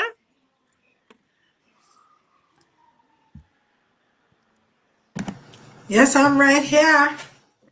Give us some more nuggets, please. Yes. I'm on 2 programs because I'm following one. So that's my problem. I like the point that was raised about when you by Will that when you get yourself together, and when you're at a point of knowing and certainty, that you get unspeakable joy, because that's that's a part of it, that pouring into self, that's the result of pouring into yourself consciously and intentionally. Because as I explained last week, and I'm still on that point, self-love must be understood not as selfishness, but as pouring into yourself intentionally and purposely to serve. Because when you pour into yourself, as I said before, and I want to clarify it a little, when you pour into yourself, as we said before, whatever you put into yourself is really to serve you, but ultimately to serve others, to build others up, to impact others. And as I said before, you call that creating your legacy. No, the thing about pouring into yourself is that, as I said before, it becomes the anchor for your character. But then let's look at the vision that we carry after we pour into ourselves, because the vision is really the mind map that activates what we call the roadmap. And so as we move into pouring into ourselves, we have to understand that pouring into ourselves is really a complex balance of receiving and giving. So you cannot pour into yourself without receiving, and you cannot pour into yourself without giving. Because when you give, that's really the celebration of what you have received. Wow. And it also shows that you have not become addicted to self. Because sometimes we mistake self-love because we become addicted to ourselves. It's all about us. And it is really what is left. And we crawl on the back of others to get ahead. And we very much lose our balance, because when we get to that point where we thought we had poured in ourselves, we recognize that we had actually put water into a basket, because it neither serves us nor serve those to whom we are sent. And that is why the receiving must be balanced and the giving must be balanced if you're pouring into yourself, because you have to receive something and you have to give something. Whether you're giving it up or you're sharing it is a different thing. Because pouring into yourself, while it is personal, while it requires you to pause, while it requires you to take time out to reflect and to become self-aware, it also requires you to let go. Surrender was a point that was made, to let go of those things that are not serving your purpose, of those persons who have done their time, of those places and environments that have served you. Those are the things that we want to understand when we talk about giving, because giving doesn't mean that we just share. It also means that we give up those things that weigh us down, that keeps us back, those habits, those routines, those mindsets, those beliefs that limit us, so we cannot really empty ourselves so that we can be filled with the things that we are pouring in, that must prepare us and prune us for a greater work. Because that's it. If you pour into yourself, it must be for a greater work, a greater or higher form of service, a greater, wider impact that we call our legacy. And legacy becomes a legacy because other people benefit, inherit, and carry something from you that you have given. A legacy is not a book that somebody writes. It's not a biography. It's not that's not your legacy. Your legacy is spoken of by others, and it is carried forward by others. It is shared by others. Others become disciples of how you made them feel, how you change your lives, how you made them become masters of their own destiny. And I'm stressing that because sometimes we confuse success with significance. You see, success, you can lose yourself in fighting for success, because success is such a subjective thing, and it is based on where you are and who is looking at success. But significance is what we are called to be in this world. Significant. God calls us to be the salt of the earth. He calls us to be a light that must shine, so that people must see your good works. And he must be drawn to them. So nothing is about us everything that we have and pour into ourselves are really transitory. They are lent to us. Our hands, our feet, our life is just lent to us to carry out a purpose, because we have been poured into, we have been given grace, we have been given mercy, we have been given life. None of us can wake ourselves. The fact that we go to bed and rest and open our eyes has nothing to do with us. True. Nothing at all to do with us. And so every single day is lent to us. And my mother always say, you must live your life as if it is the last day you have on earth. So whatever you pour into yourself and you're pouring into others, that eternal weight is very important, because it's what you are carrying, an eternal weight that you are letting go as you move along. So if you have lived 70 years of your life, then that 70 pounds must be let off, so that persons carry their own weight in a divine and holy and honorable way, because they have met you. So that's pouring in, and the sharing and giving and receiving is a nice little circle, a circle of perfection, of purpose. If it does not yield impact, if it does not yield mastery, if it does not allow persons to test themselves to see what they can produce, if people cannot become masters of their own destiny, and when I talk about masters of our own destiny, a lot of persons don't understand, but in our lifted leader program, I make people understand that when we talk about people becoming masters of their own destiny, it's just allowing persons to use their gifts and talents to magnify their purpose.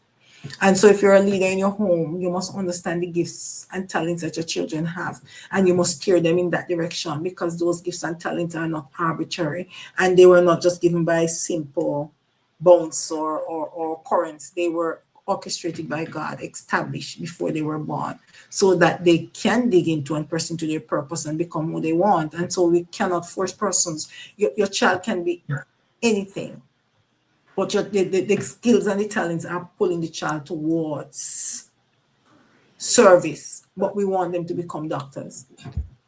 It's pulling them towards architecture, building, and creating, but we want them to become chefs, because it's a tradition in the family. We want them to come and take over a family business when those skills and talents are never those. And so we want to channel, when pouring into ourselves and teaching people to pour into themselves, that they are inclined to use their natural gifts and talents and what gives them joy to serve. Because that's part of pouring into yourself, focusing on what gives you fulfillment and joy, and how you can use that to make others happy. Because when you make others happy, the result is that you yourself become happy, and your living is not in vain. Your living is not in vain. When you pour into yourself, your living is not in vain, because you pour in to pour out. You equip yourself, as I said, your preparation. You know, when God came on this earth, and it might seem like a far-fetched to some persons who we have established already might not understand it. It was at the age of 33 that he was crucified. In the he prepared for all of those years. He healed the sick, he did all sorts of things. And he, at the end of it, in those last 2 years that were crucial for the salvation of man, is when he was able to go on the cross. But he had to get that pruning for long. Can we go back to Joseph? The trials, the battlefield that he went on, the building, the preparation, the promises that were made to him, the fact that he was betrayed, and all he was required to do was just to take his family out of Egypt. In a time of famine, he was really supposed to save them, make sure that they are fed and protected. Can we look at that? Moses was born, and then there was a war, and there was something in that country that required the firstborns, and the mother hid him. And he went into the people. He was trained and prepared in the very temple that he was to save those persons. In addition, he committed even murder, but the preparation was that he was to save. He was to bring people to the promised land. He was not able to, and Gideon was just to carry them across. Every single one of us are given a purpose in life. And some of us do not understand our purpose because we have been poured into the wrong way, and we allow people to pour into us incorrectly. and we make them con us and make them decide our future and our purpose, and we live discontented lives. And when we finally realize what it is, and we begin to serve, the last years of our life become the best years, because we have never felt so fulfilled. We have not even gotten the joy that you have described.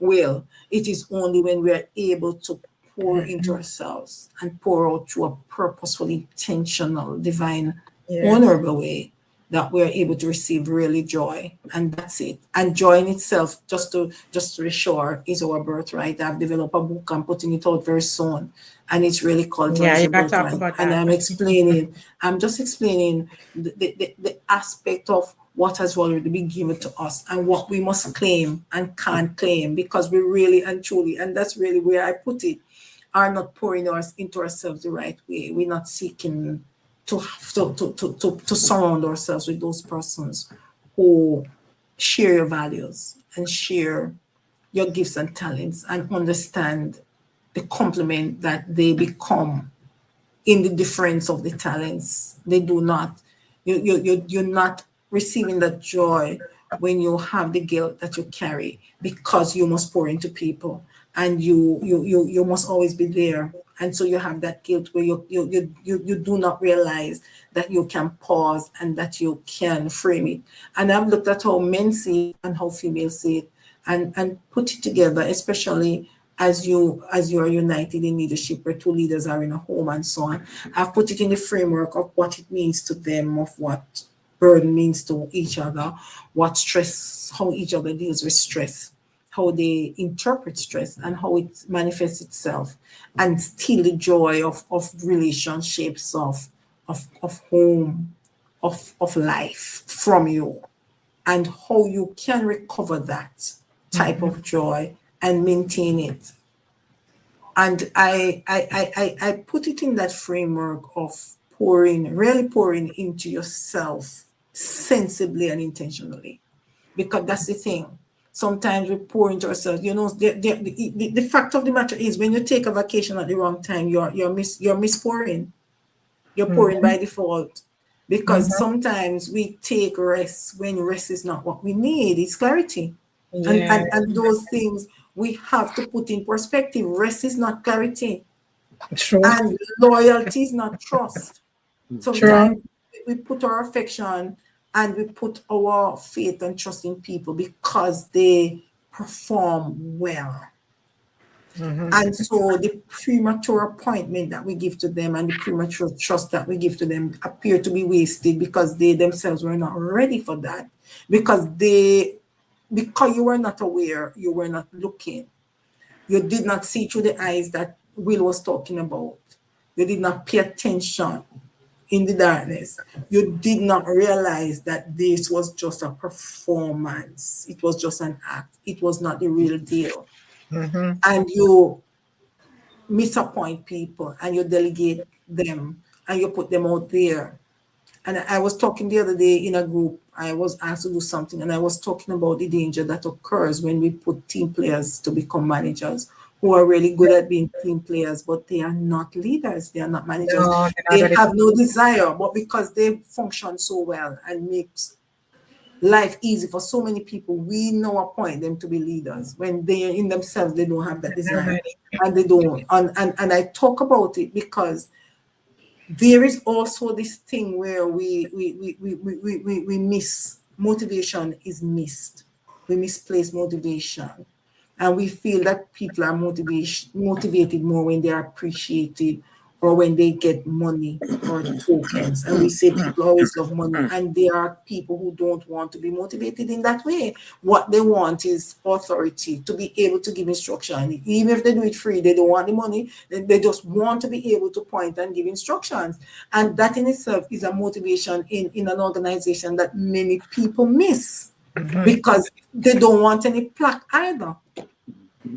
And you say they get the plaque and they left it on their desk. Why they don't take it home? Because they didn't ask for any plaque. What they wanted was authority. You gave them a plaque.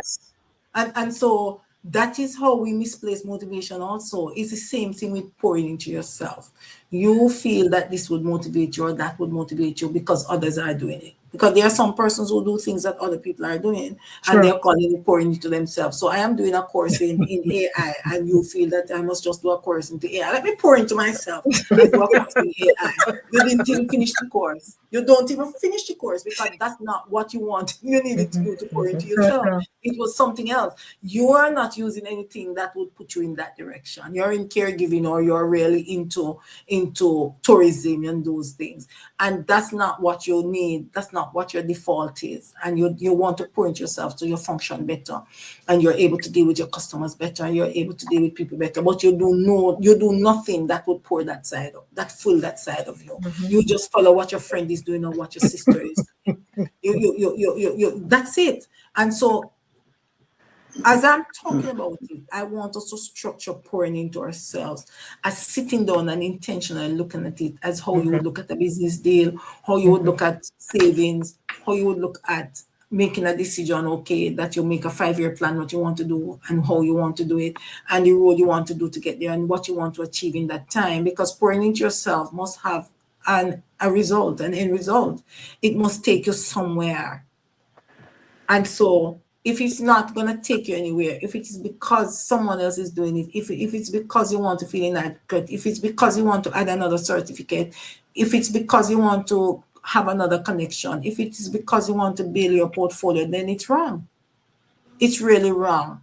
Because when you pour into yourself, I repeat that and I keep repeating it, it's not for you, it's to serve others. You have become a community where you must allow persons, whatever gifts and talents you are pouring into yourself and building and supporting, must be able to support others and to make them test themselves to see what they can produce and to become masters of their own destiny, which is really carrying the vision and the mission of who persons truly are, and authentic delivery and mutual accountability. That's really what we are talking about. And honoring yourself and giving God the ultimate honor. And so I'm saying, especially if you're a Christian leader or working in any sector with a Christian belief, you must make God famous. And that's really it. You must pour into yourself so you make your creator. The creator, you being the created, must pour into yourself and build those things that have been given to you freely so that you can make God famous. Wow. That's pretty good. Wow. That's pretty good. Wow.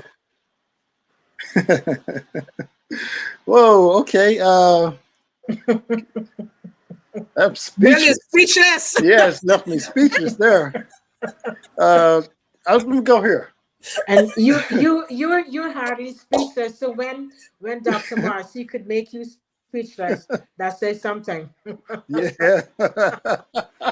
Okay. It does. Oh man, that was good. That was powerful. Really powerful. She's speaking, Dr. Marcia has really reached deep into people's spiritual aspect, and she's reaching into you spiritually.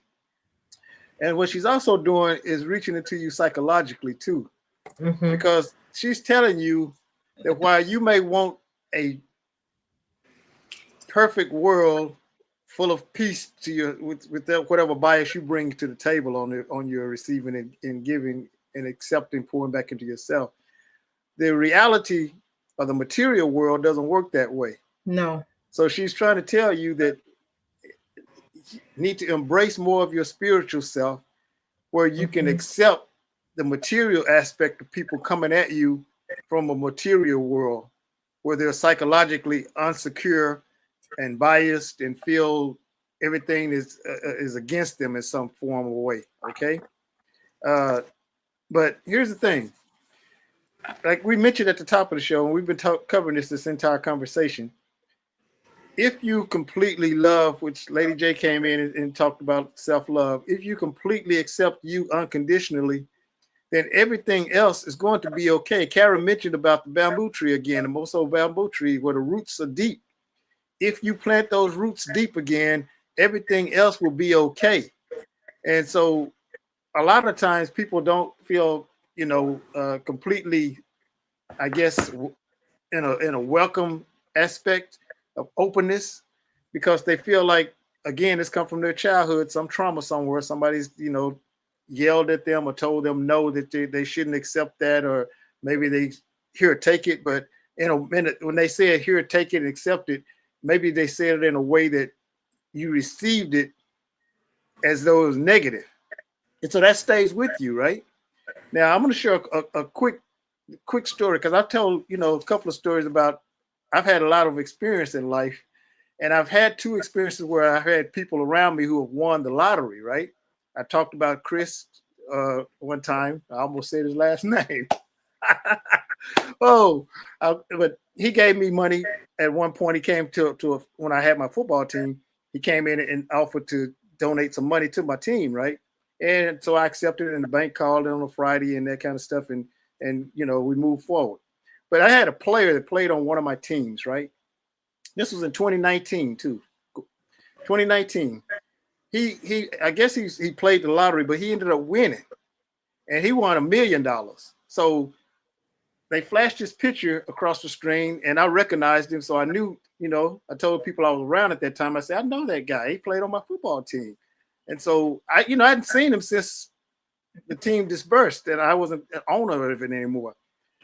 And so, a lot of those guys stay in touch with me, but he wasn't one of the people that, I maybe had an occasional conversation with from time to time.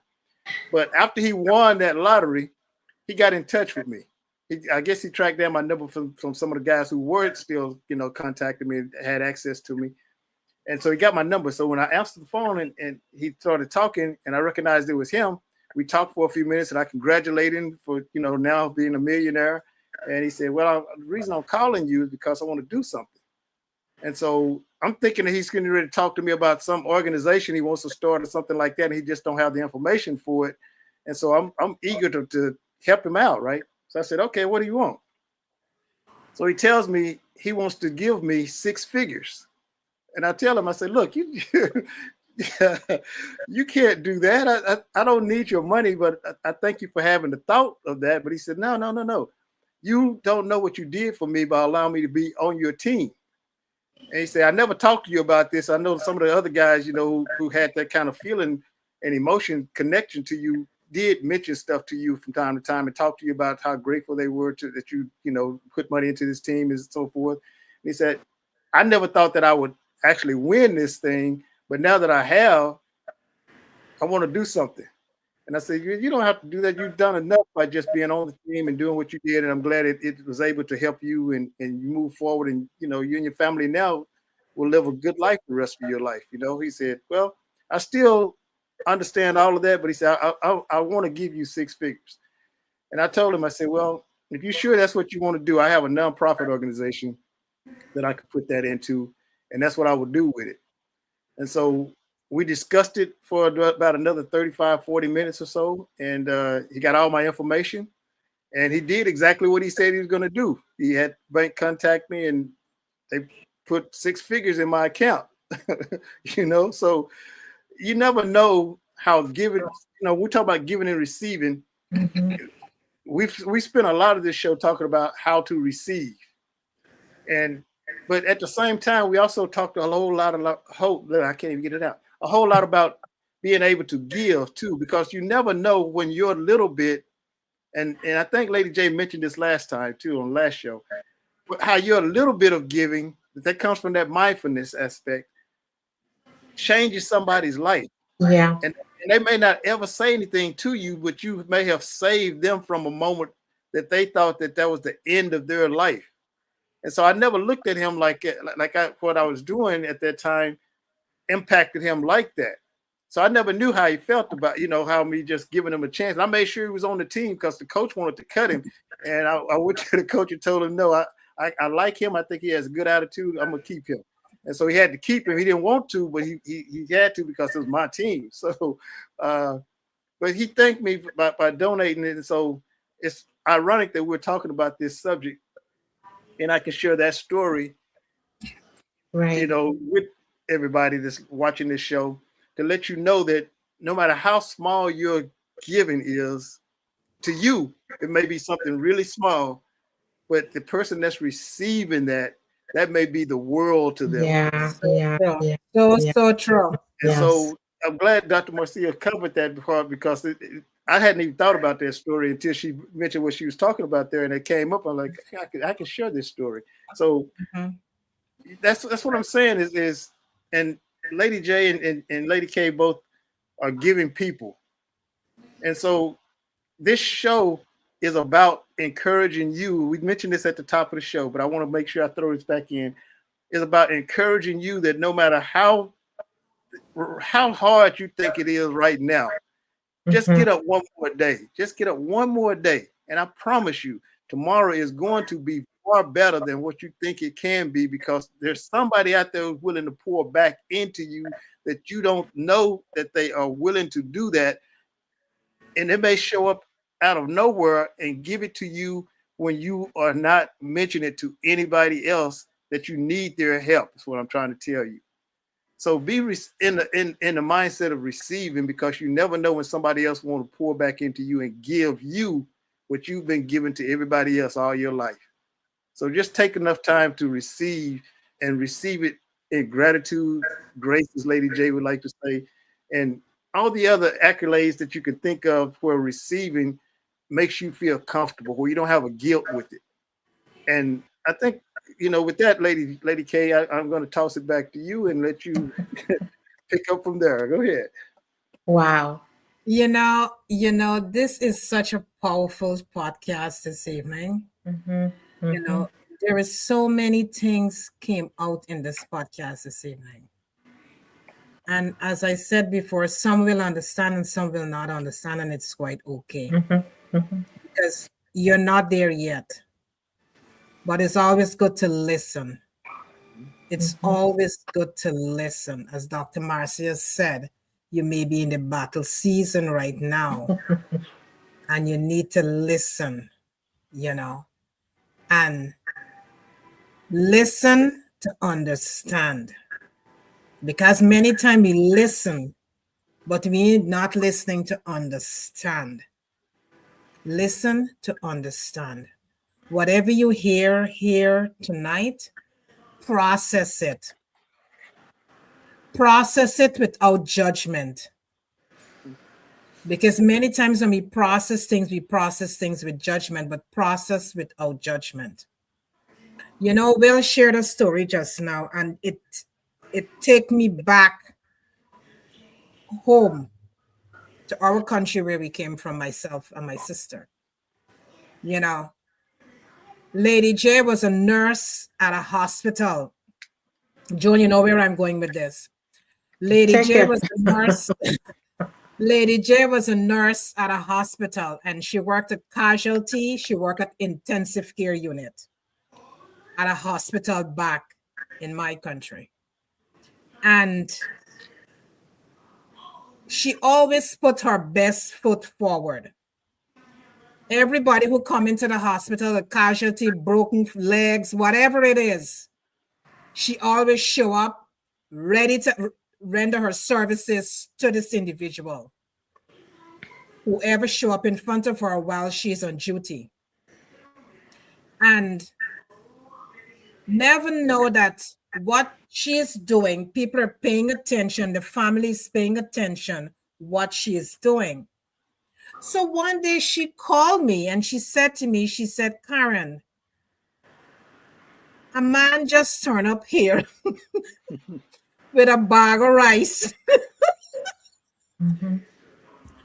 A bag of rice and a whole set of groceries. And she said, it's just one little thing that I did for his wife. But he turned up with this whole set of groceries of gratitude to give to her. And there are a lot of more instances whereby people would used to travel to the United States, and when they come back, they always bring Victoria's Secret, Scream, the perfume, and gift sets. And I used to benefit off of it too, because when she get the overflow, she passed it on to me. So, those times we didn't know nothing about Victoria's Secrets and all of these kind of stuff, And whenever she get the overflow, the bag of rice, she take half, she give me half.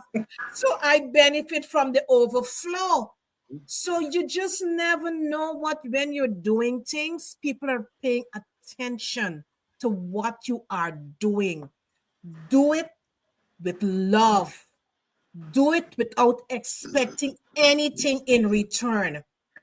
Because many times we're doing with expecting stuff coming Right. back. Don't do anything just give it with love and compassion. Whoever show up in front of you, give it with love and compassion. And even self that person do not reciprocate back to you, it's quite It's okay. okay. It's quite okay. It's just quite okay, because many times we get disappointed and we don't want to give anymore because Jane hurt us or Paul hurt us, and we're not giving anymore. We cut off that pipe. We're not sharing anymore. No, not at all.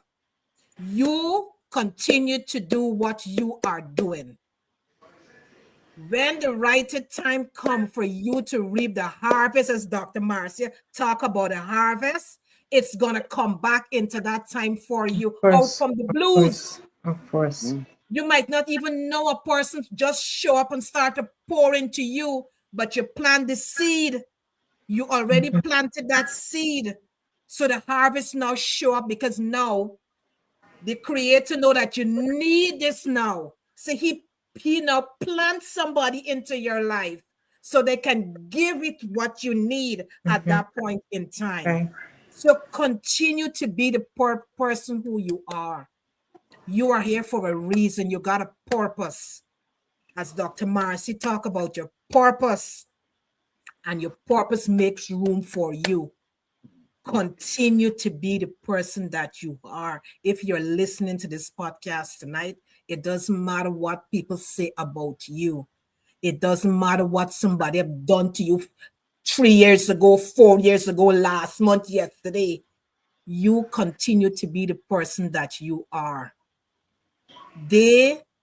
Whatever they have done, it have nothing to do with you. They're not self-aware to understand certain things in life. They didn't arrive there as yet. They will arrive in the right time. But you continue to do what you are here for to do as an individual. Continue to do what you're doing, and do not look to be compensated from a person who you've done something for. Don't do that. Not at all. Not at all. Lady J, take the mic. And I think you should wrap us out. You come in late to take us out. It's all on you. Wow. I think this deserves a third round, whether it's next week or another time, because there is so much meat here. There is so much the body of information, the insight, the perspective, between Dr. Marcia and Will.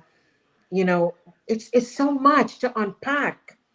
And 2 hours, it doesn't even give us justice to really unpack it, the way that it should be rolled out.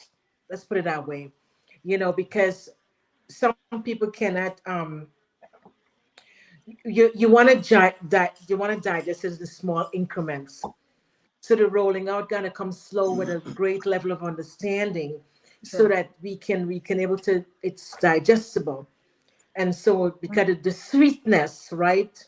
The the level of anointing that she really poured out here, herself and Will. I mean, when I just jump in here, when you talk about unspeakable joy, you talk about the vision, your complex balance, and celebrate what you receive. But you spoke about it in a way that when we receive it, right, and as we celebrate it, it's not for us, right?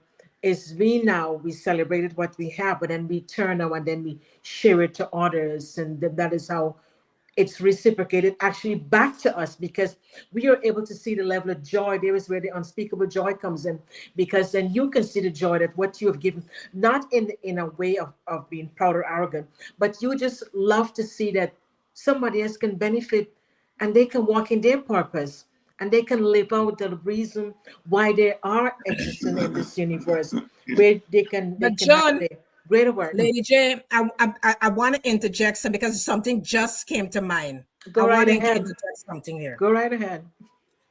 I remember when you used to work at the psychiatric hospital, right? I remembered one time you said to me, you said, the patients in there, right?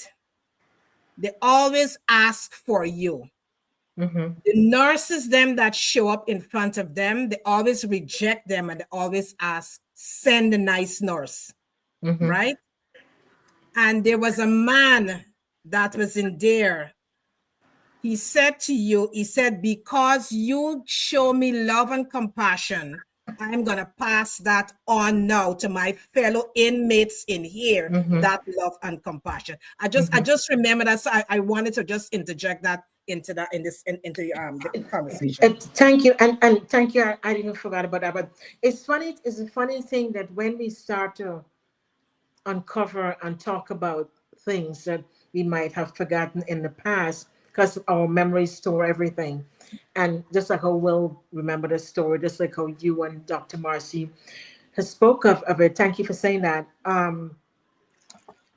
As Dr. Marcia says that when we share, right, with others, right, as we pass it on to others, right, and they help them to live out their purpose as well, that they now turn around and changing other lives, right?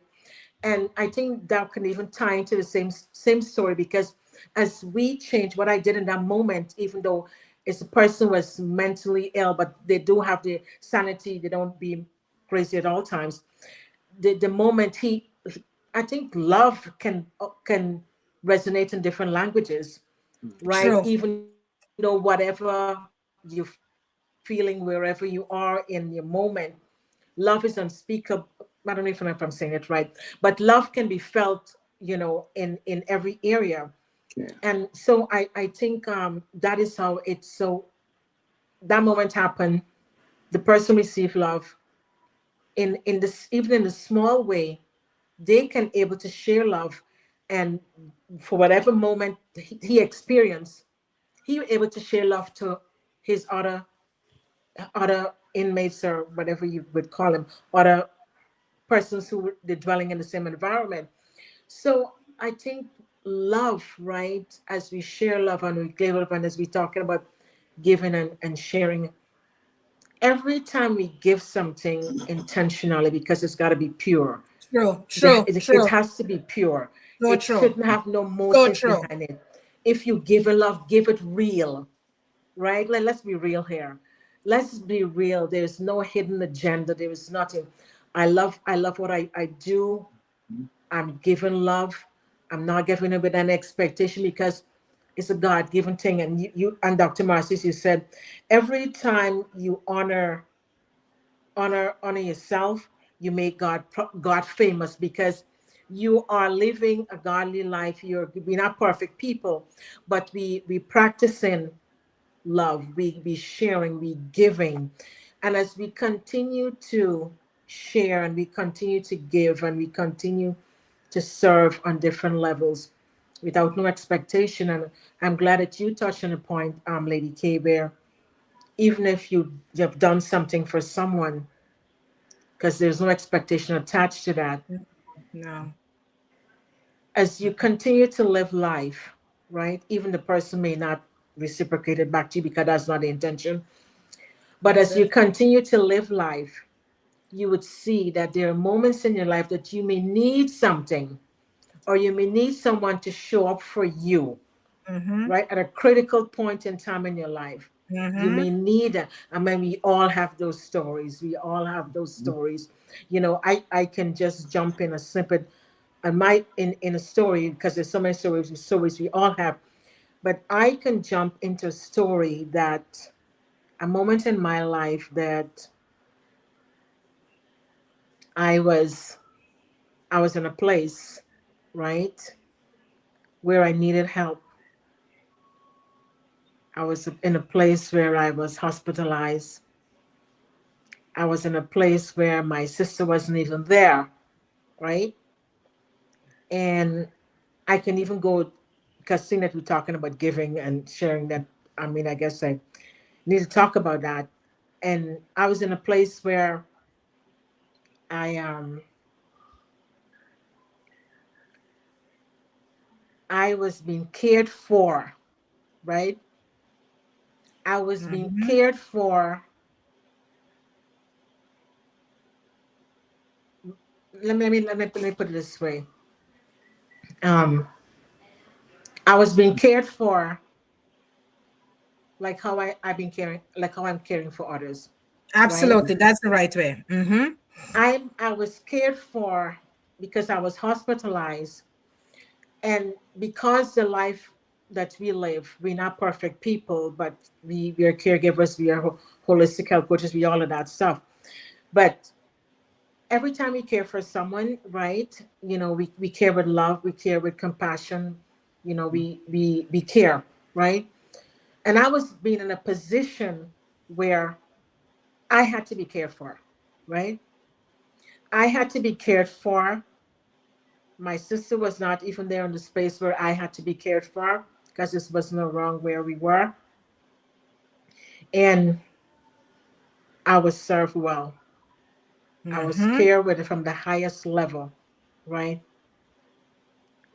I didn't know that I was being cared for because I was not in a state of realizing that I was being cared for. And when I really come to realization that I was being cared for, right, I could not expect better, because if I was in the position of caring, that is how I would care for someone. And so I'm saying that to say this, that the life we live, right? The life we live, it's a model, Yes. because the moment would show up in our lives as we live lifetime or this lifetime or whatever lifetime you believe in, it would come back and it would serve you well when the moment that you really need it. Because at that moment, I had needed the help. I couldn't do anything for myself. So you see me here in this moment right now, I couldn't do anything. And I had to be cared for. And I was cared well. I couldn't expect anything better. Nurses, the doctors, everything. I was in intensive care. I was in a critical unit, right? I was in a critical unit. And I was cared for. I was cared for and I was cared for well. And I'm just going to leave it there. The rest will be in the book. Yeah. That's good of you to share that.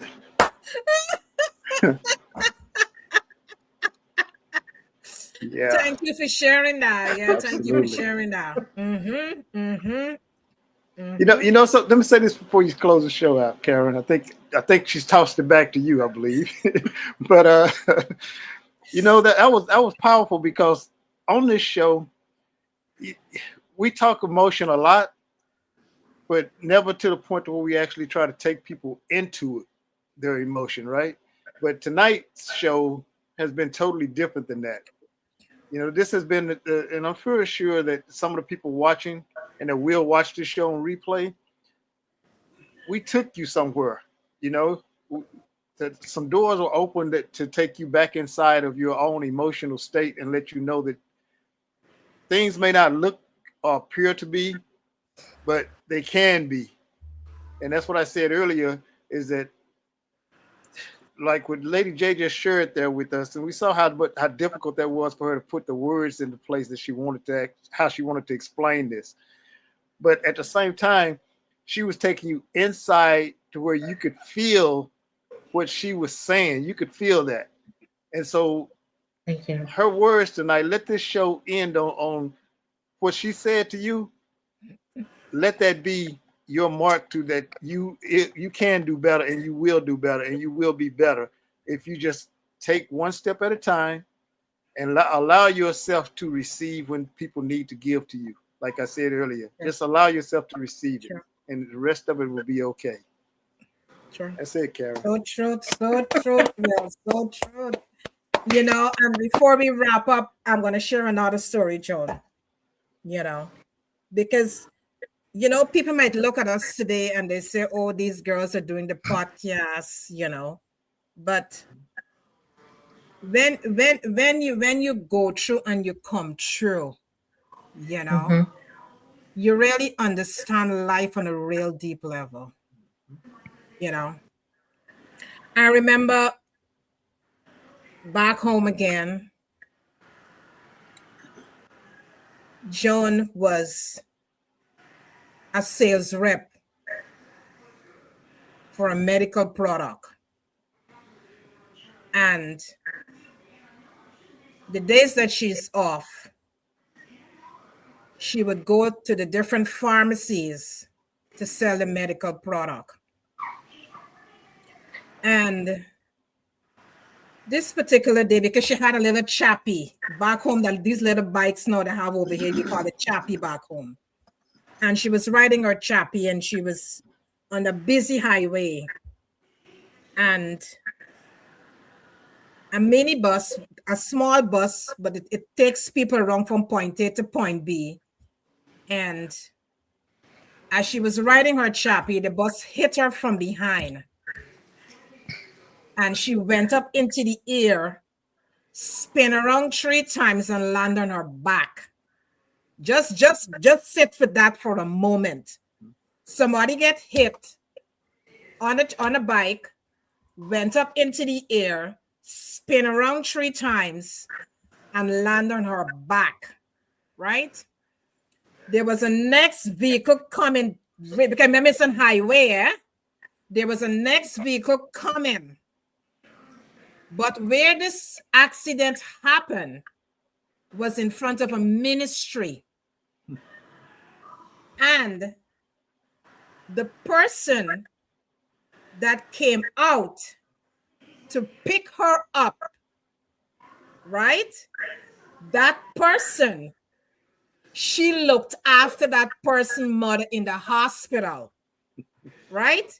So that person came out, run out from the ministry, scoop her up, and remove her off from the road because another vehicle was coming with top speed and that would have run over her, right?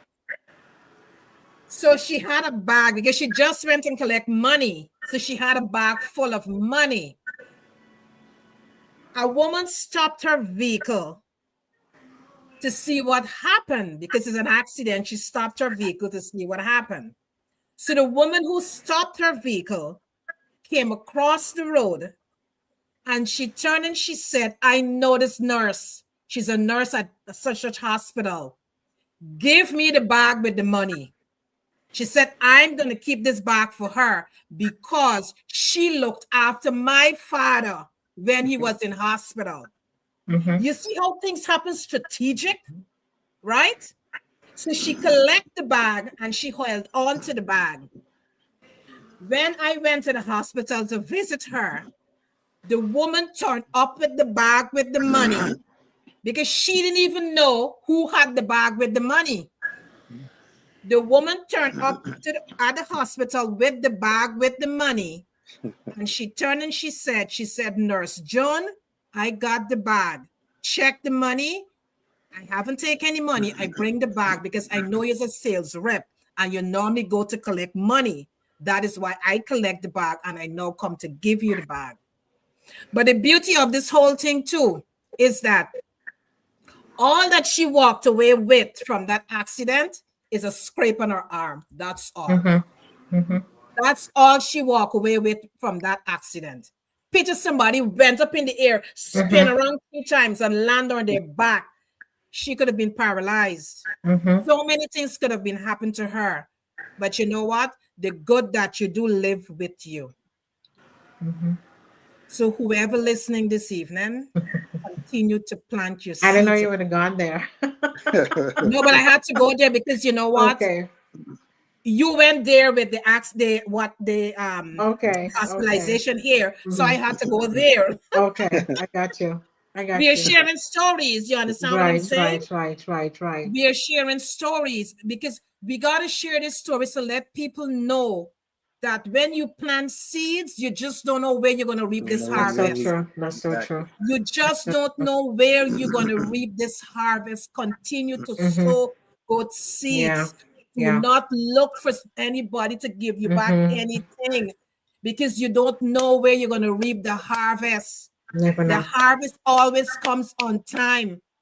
The harvest you're going to reap is going to come on time for you as an individual. Continue to sow your seeds wherever you go. Plant good seeds, because you will reap the harvest. When you need the harvest, you're going to reap the harvest. Yeah. You know, and Will and Dr. Marcia, you have served us well. That was so beautiful. Thank you. You have served us really well, and we just want to thank both of you for taking the time and sitting with us and really helping our audience to go a little bit deeper into their life, the way how they're living their life, and some of the things that they need to adjust a little bit. You know, we talk about the roots. Make sure the roots is rooted in your foundation that you're standing on. Make sure when you're pouring, know when to pull back. Have your boundaries. The word no is a boundary by itself. Do not run yourself ragged, because many times we are running ourselves so ragged, and then we want to know why am I feeling this way? Right. You got to check yourself and see where you're pouring, because sometimes we're pouring into things, pouring our energy into place that is not even needed of our energy. True. Our energy is precious. We got to protect it. Our energy is so precious. We have to protect our energy. Look at the places where you're dispensing your energy and make sure if you got to pull back, just pull back. You know, and as you go into this new week, ask yourself, what season am I in right now? Right. Ask yourself, am I giving beyond my capacity? Oh, that's a good one. Am I giving beyond my capacity?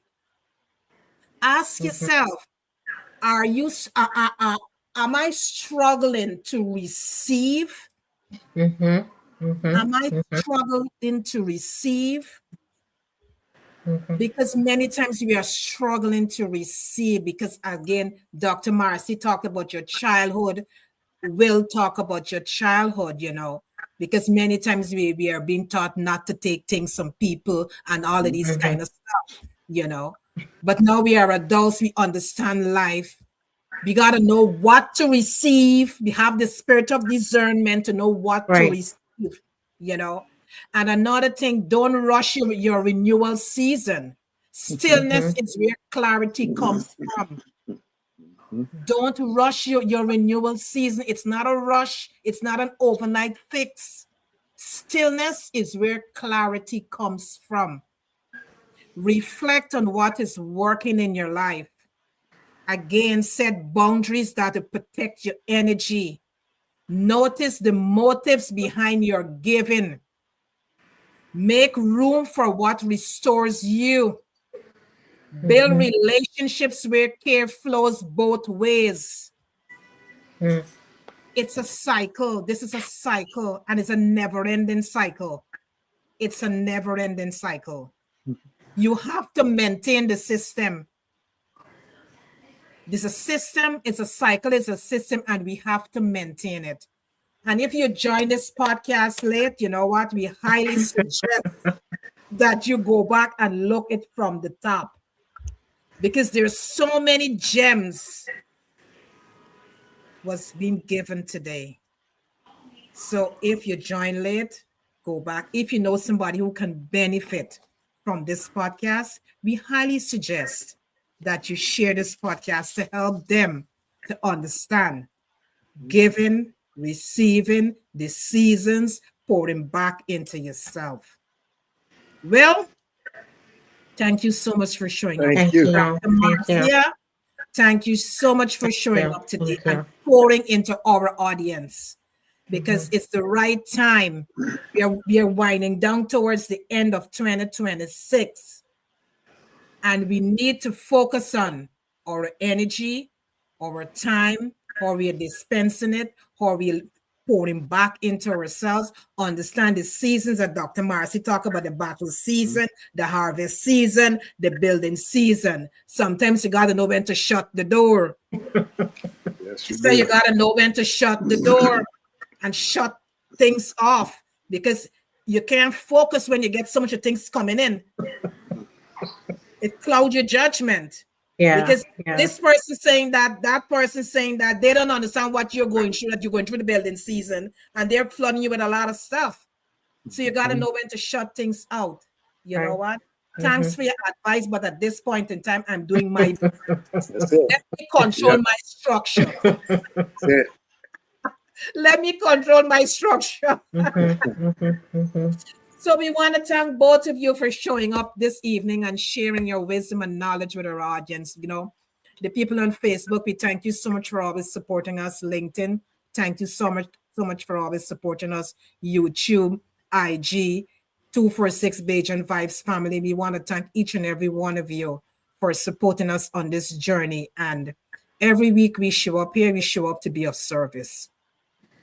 We show up to be of service because we are here to help humanity, and we are here to help with your evolution, because we learn along the process as well. Yeah, because of course. We speak, we don't even know it just come, the download just flow out. You know, we learn in the process as well. So we are helping ourselves as well along this journey. You know, so it's a beautiful thing that we can show up here, and we can show up and we can help you as individual that going through the process of evolution. So whatever season you're in, if you're in the battle season, gather all the necessary tools for your battle. You know, get the right type of support that you need for your battle, because some battles need a lot of tools. They do. You know, the right type of tools for the battle. So strap yourself with the right tools for the battle. We love you all. See you all next week. Another great podcast to help you with your evolution. Have a fabulous week. Bye-bye. Thank you. Thanks. Great job.